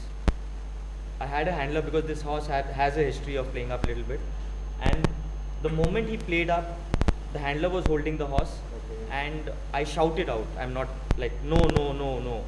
Like within a second, the starter. No means, was it because he was still holding it, or because? No, sir, because the horse played up and he was holding it. So basically, when the gates opened, the handler was still holding my horse, and my horse had played up. So I completely I was a fancied horse, so it is completely, it was a completely like a non-starter for me, because I had no chance from there. I had lost about 8-10 lengths. I was drawn on the inside, and maybe I was even close by. I was not far away. Whereas, and even some boys have heard me shout that I wasn't ready, and in no time the start was given. Where I feel, it's unjust to my owners. I was riding a fancied horse, and Any other questions? So you're completing about the start. The starter, yes, the starter. Starter not giving it early. Yes, not the giving right it at time. not Yes. the handler. The handler and the start. So handler couldn't do anything because he was supposed to hold my horse. No, sir. It was the start, and because the horse was playing up, he has to hold. You were saying that the starter should have held the start till my horse stopped playing up, and then give it the start.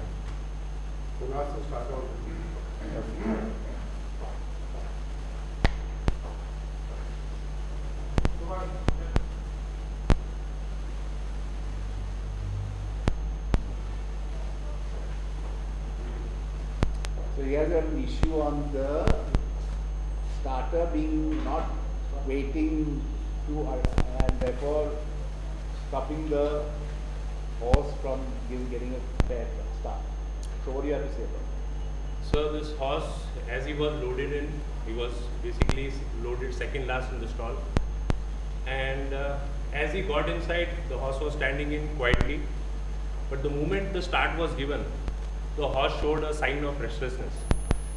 But by the time the start was already given, as the start was given, he shouted saying that wait sir, but that was too late for me to also react to it. So if you see in the video also, it is clearly shown that look at his head of the horse, sir. The start was already been given and the horse played out. That is yours. Okay, we'll wait for the other camera. I want to see that camera also. So, may I? Yeah, sure. So, you are saying that you heard him say stop, but it was too late. No sir, it was after the start was given, that time he shouted saying that wait sir. After the start, Yeah, as the he gate said, wait, opened, yes, yes sir. It might have been a moment. Yeah, Yeah. so fraction of a second sir. So it was definitely before the start, because the moment he did that, I gave a shout, and the next thing I know, the gates opened. So it was a moment. It was like it was a fraction of a second. Almost simultaneous. Okay, thank you.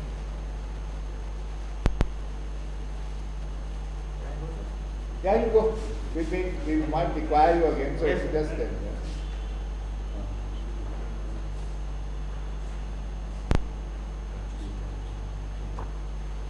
Even the news that was to prevent it from starting by making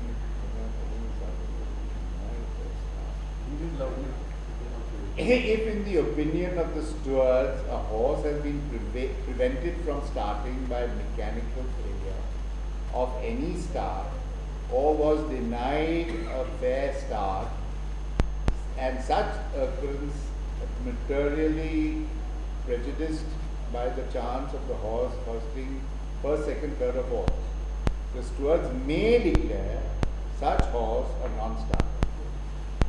But him being a non-starter is immaterial, no? No, but it That's helps all. the people that And may declare all bets of the race course on such. So only that part of it that we can refund if it was unfair. So what he's saying is if people had punted and therefore give an unstart, we should consider that we should make that as a second favor and then we have cut in the betting given. Huh? Betting also. No, if it is genuine that there was a difference, then we have to consider. But he has not finished 1, 2, 3, 4. No, if not, he has to finish. No, but we are moving the big Could have bets. finished. Only if it was 1, 2, 3. Only 1, 2, 3, 4. No, if he could have finished one, Yeah. Where is he finished? 6. 6. Could he have finished? Of course. So we will benefit. Sir, in our opinion, in my opinion, the fact is that, as the starter explained, it was at that moment. Now it's a touch and go thing, and at a start, lots of boys say yes sir, no sir, that goes on.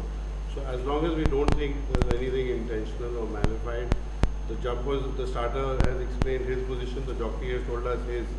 In our opinion, status quo should be maintained. And The question here is of being a fair, whether it was fair or not fair. we'll have a complete number of people coming in asking us. Look, then what's your view?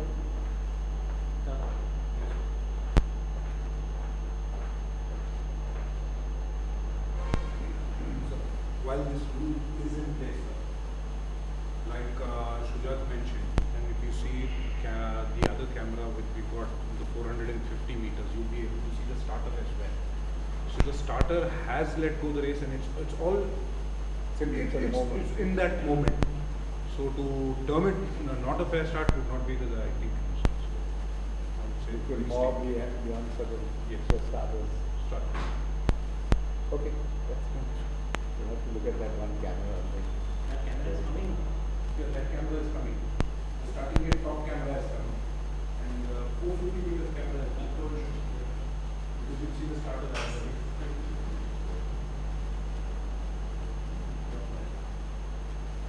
That's another camera, right? So he's already put that thing down. You see his red. He's already put it down.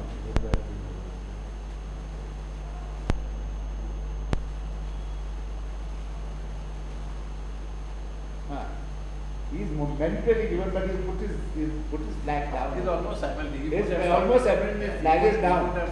So let's. You can't stop him, no, because he's already. So are we waiting for the other angle, or you wanna take a decision? Yeah. Sure, call. Put it on. I think it's quite clear that it was. Huh?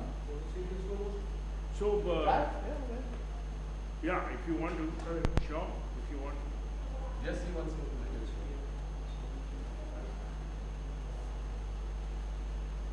No, the only fact is it's already started, and at that time only he put his head up. It's too late. No, That it will will just break up. But the handler is also holding the horse. No, that's not the point. He's put his head up. You see, his head is gone. The horse has gone up his head. Regardless of whether he's. See, there, exactly at that moment. See, there he's put his head up. He has already started taking the flag up. Yeah, and his flag has gone down already. You see.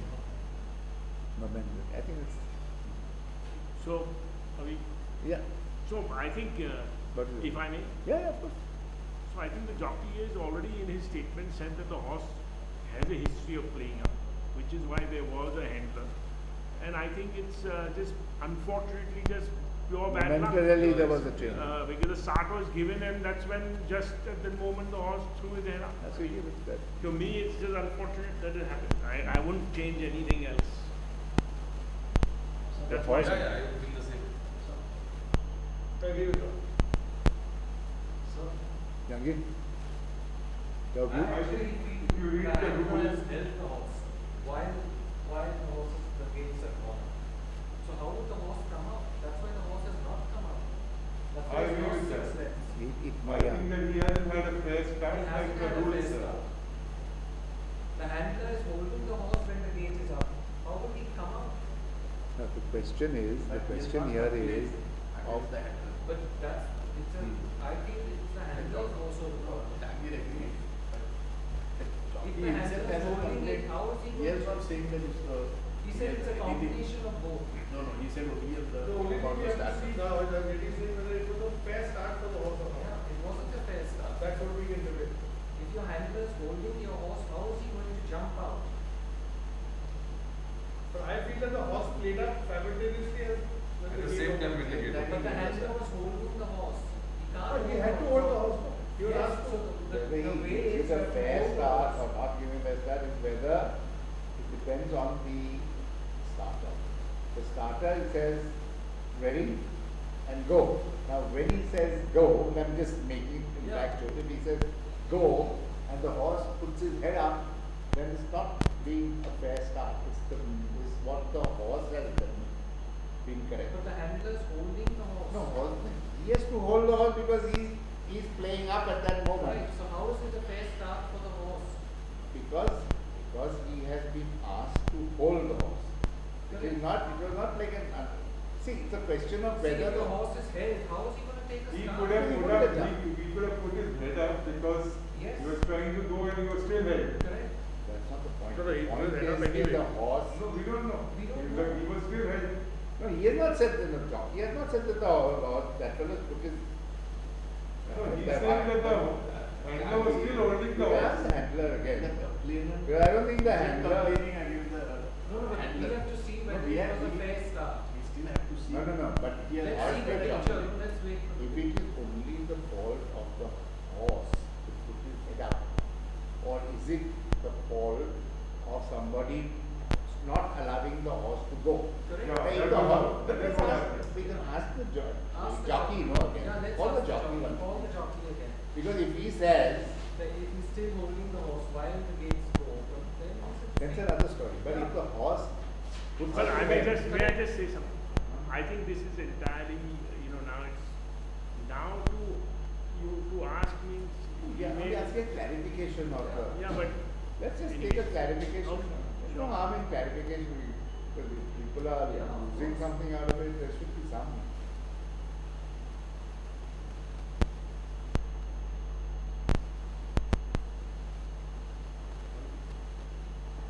you can't get it.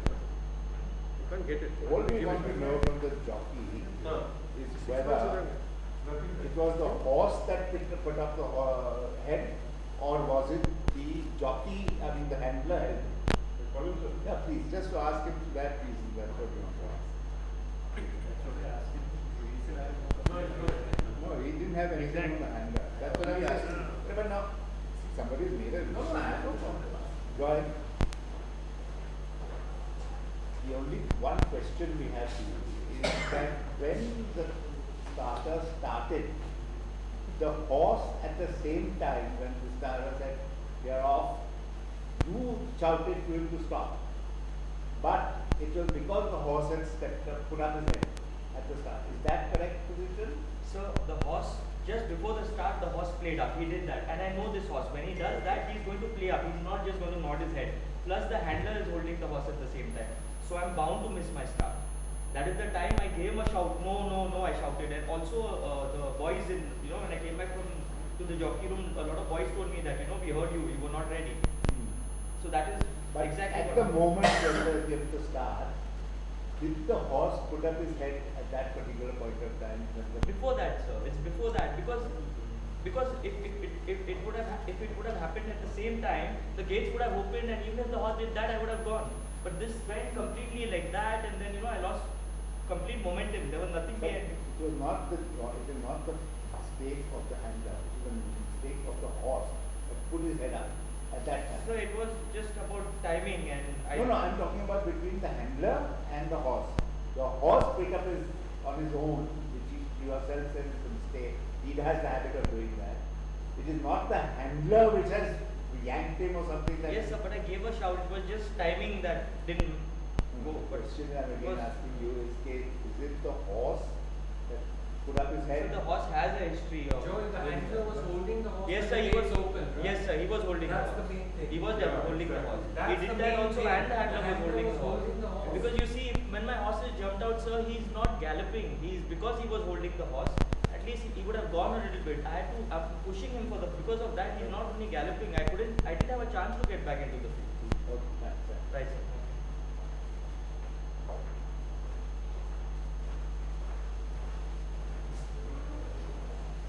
Okay, gents, now that he said, all said and done, my personal view is that it was the fault of the horse and nobody else, that at that moment when he said off and he put his head up. That is my view. If anybody else, and your view is? My view is what I already said. There is nothing wrong with the start. He has given the start. At the same time, maybe the horse has done this and he may have shouted, but it's not possible to stop at that stage. But the handlers holding the horse. How can the horse go? Let's take a view on that. No, that's what I'm saying. What is your view? I feel the same. I maintain what I said. Jaidev, you are different in that. I agree with you. Yeah, if Your the view? horse has been I agree with you. Okay, so then it's thank you. Call them and let's start the.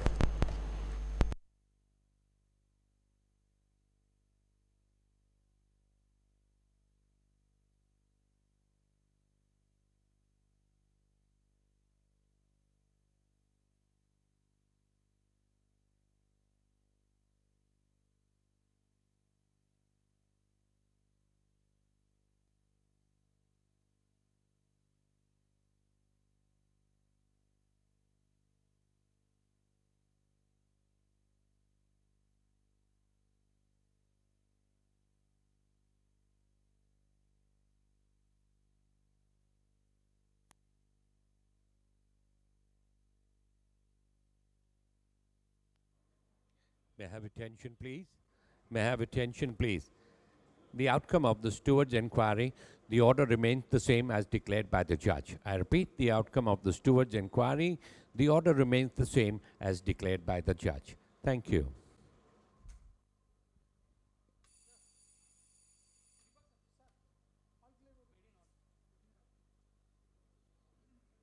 May I have attention, please? May I have attention, please? Weigh in, all clear.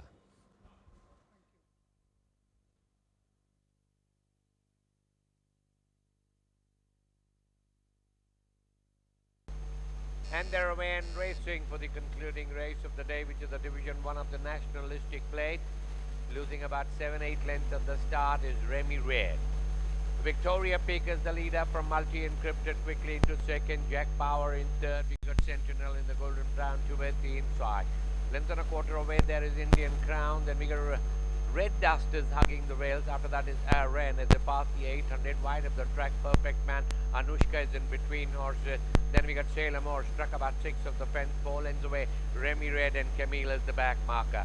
They pass the 600 down and running down towards the entrance of the home straight. Victoria Peak is the leader from Sentinel. Multi-Encrypted on the outside. Length and a half behind is Jack Power as that turns for home. Round the town and into the street. Victoria Peak comes in on first. About a length in front of Multi-Encrypted in second. And Jack Bauer is the one coming up with a dazzling run on the outside. And Indian Crown is flashing on the scene. So too is Anushka. But it is Jack Bauer on the outside. Is now showing a clean pair of heels. Anushka is flashing up on the stand side.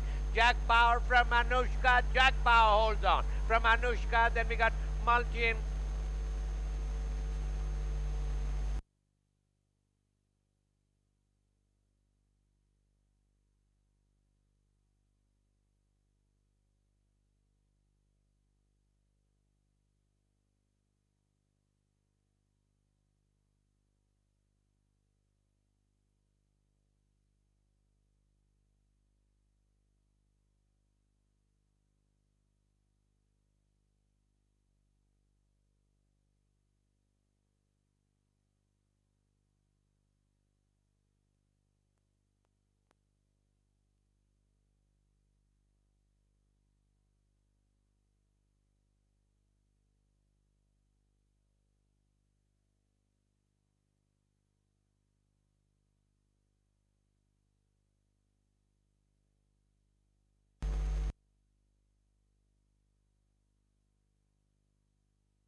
Loading operations have started. Monarchy gets on. Lord Phoenicia taken in. Forest Flame being walked up.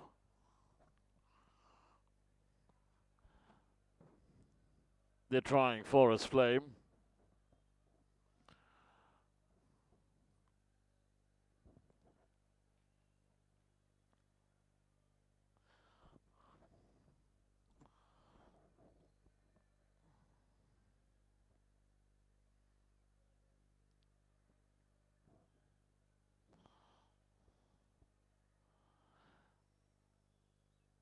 Gets in Forest Flame with the rider back in the saddle.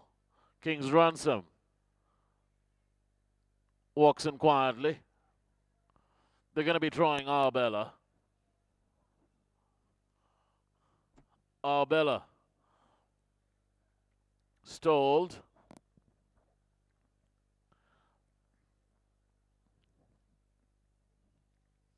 Two to go, that's Windstorm and Mojito.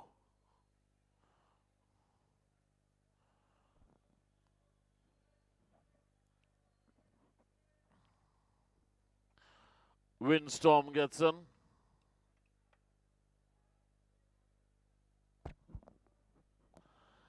Mojito will be the last to be stalled.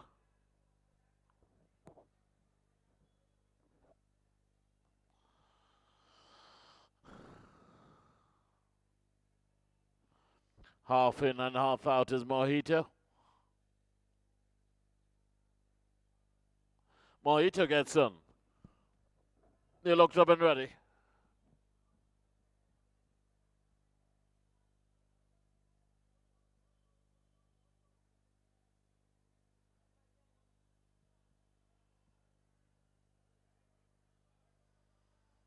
Away they go for the mock race on the metric mile.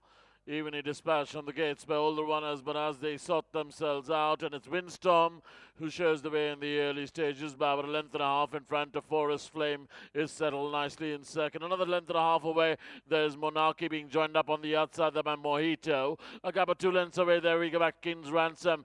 Another length and a half away, there's Arbella. A gap of 4.5 lengths away, there is Lord Phoenicia who brings up the rear. They approach the 1,000 meter marker with Windstorm, the leader, by about 4 lengths in front of Forest Flame. A length and a half away, Forest Flame is Monarchy. Half a length up on the outside is Mojito. Then we got in the center, there is King's Ransom. Another length and a half away. Then we go back to Arbella. A distance away is Lord Phoenicia.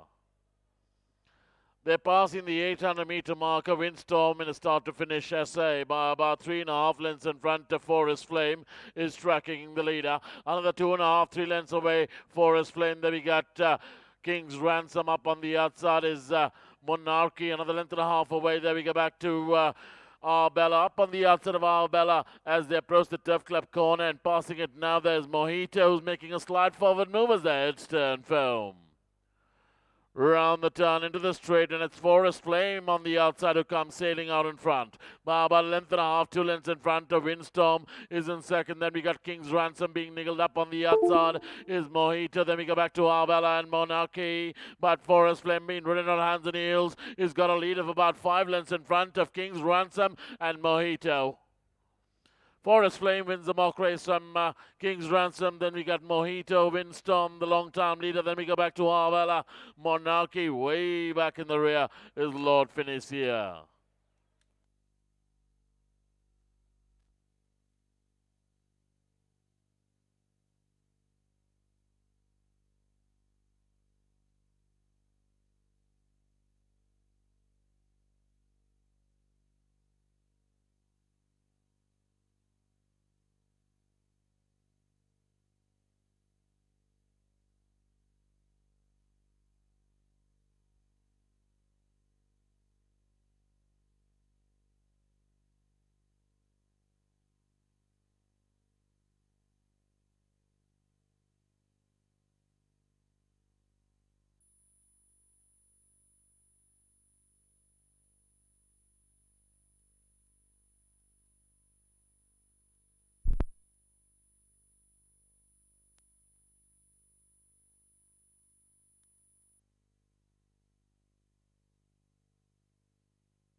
Your attention, please. Dividends for the 7th race. Win rupees 20. Second horse full rupees 47. Place first horse rupees 14. Second horse rupees 18. Third horse rupees 23. The Quinella pool dividend is rupees 64. The forecast pool dividend is 105. The Tanala pool 70% dividend is 562 and there are 68 tickets. The Tanala pool 30% dividend is 241 and there are 68 tickets. The combined jackpot pool 70% dividend is 3,931 and there are 71 tickets. The combined jackpot pool 30% dividend is 886 and there are 135 tickets. The super jackpot pool 70% dividend is 3,390 and there are 17 tickets. The super jackpot pool 30% dividend is 882 and there are 28 tickets. Thank you. Good night.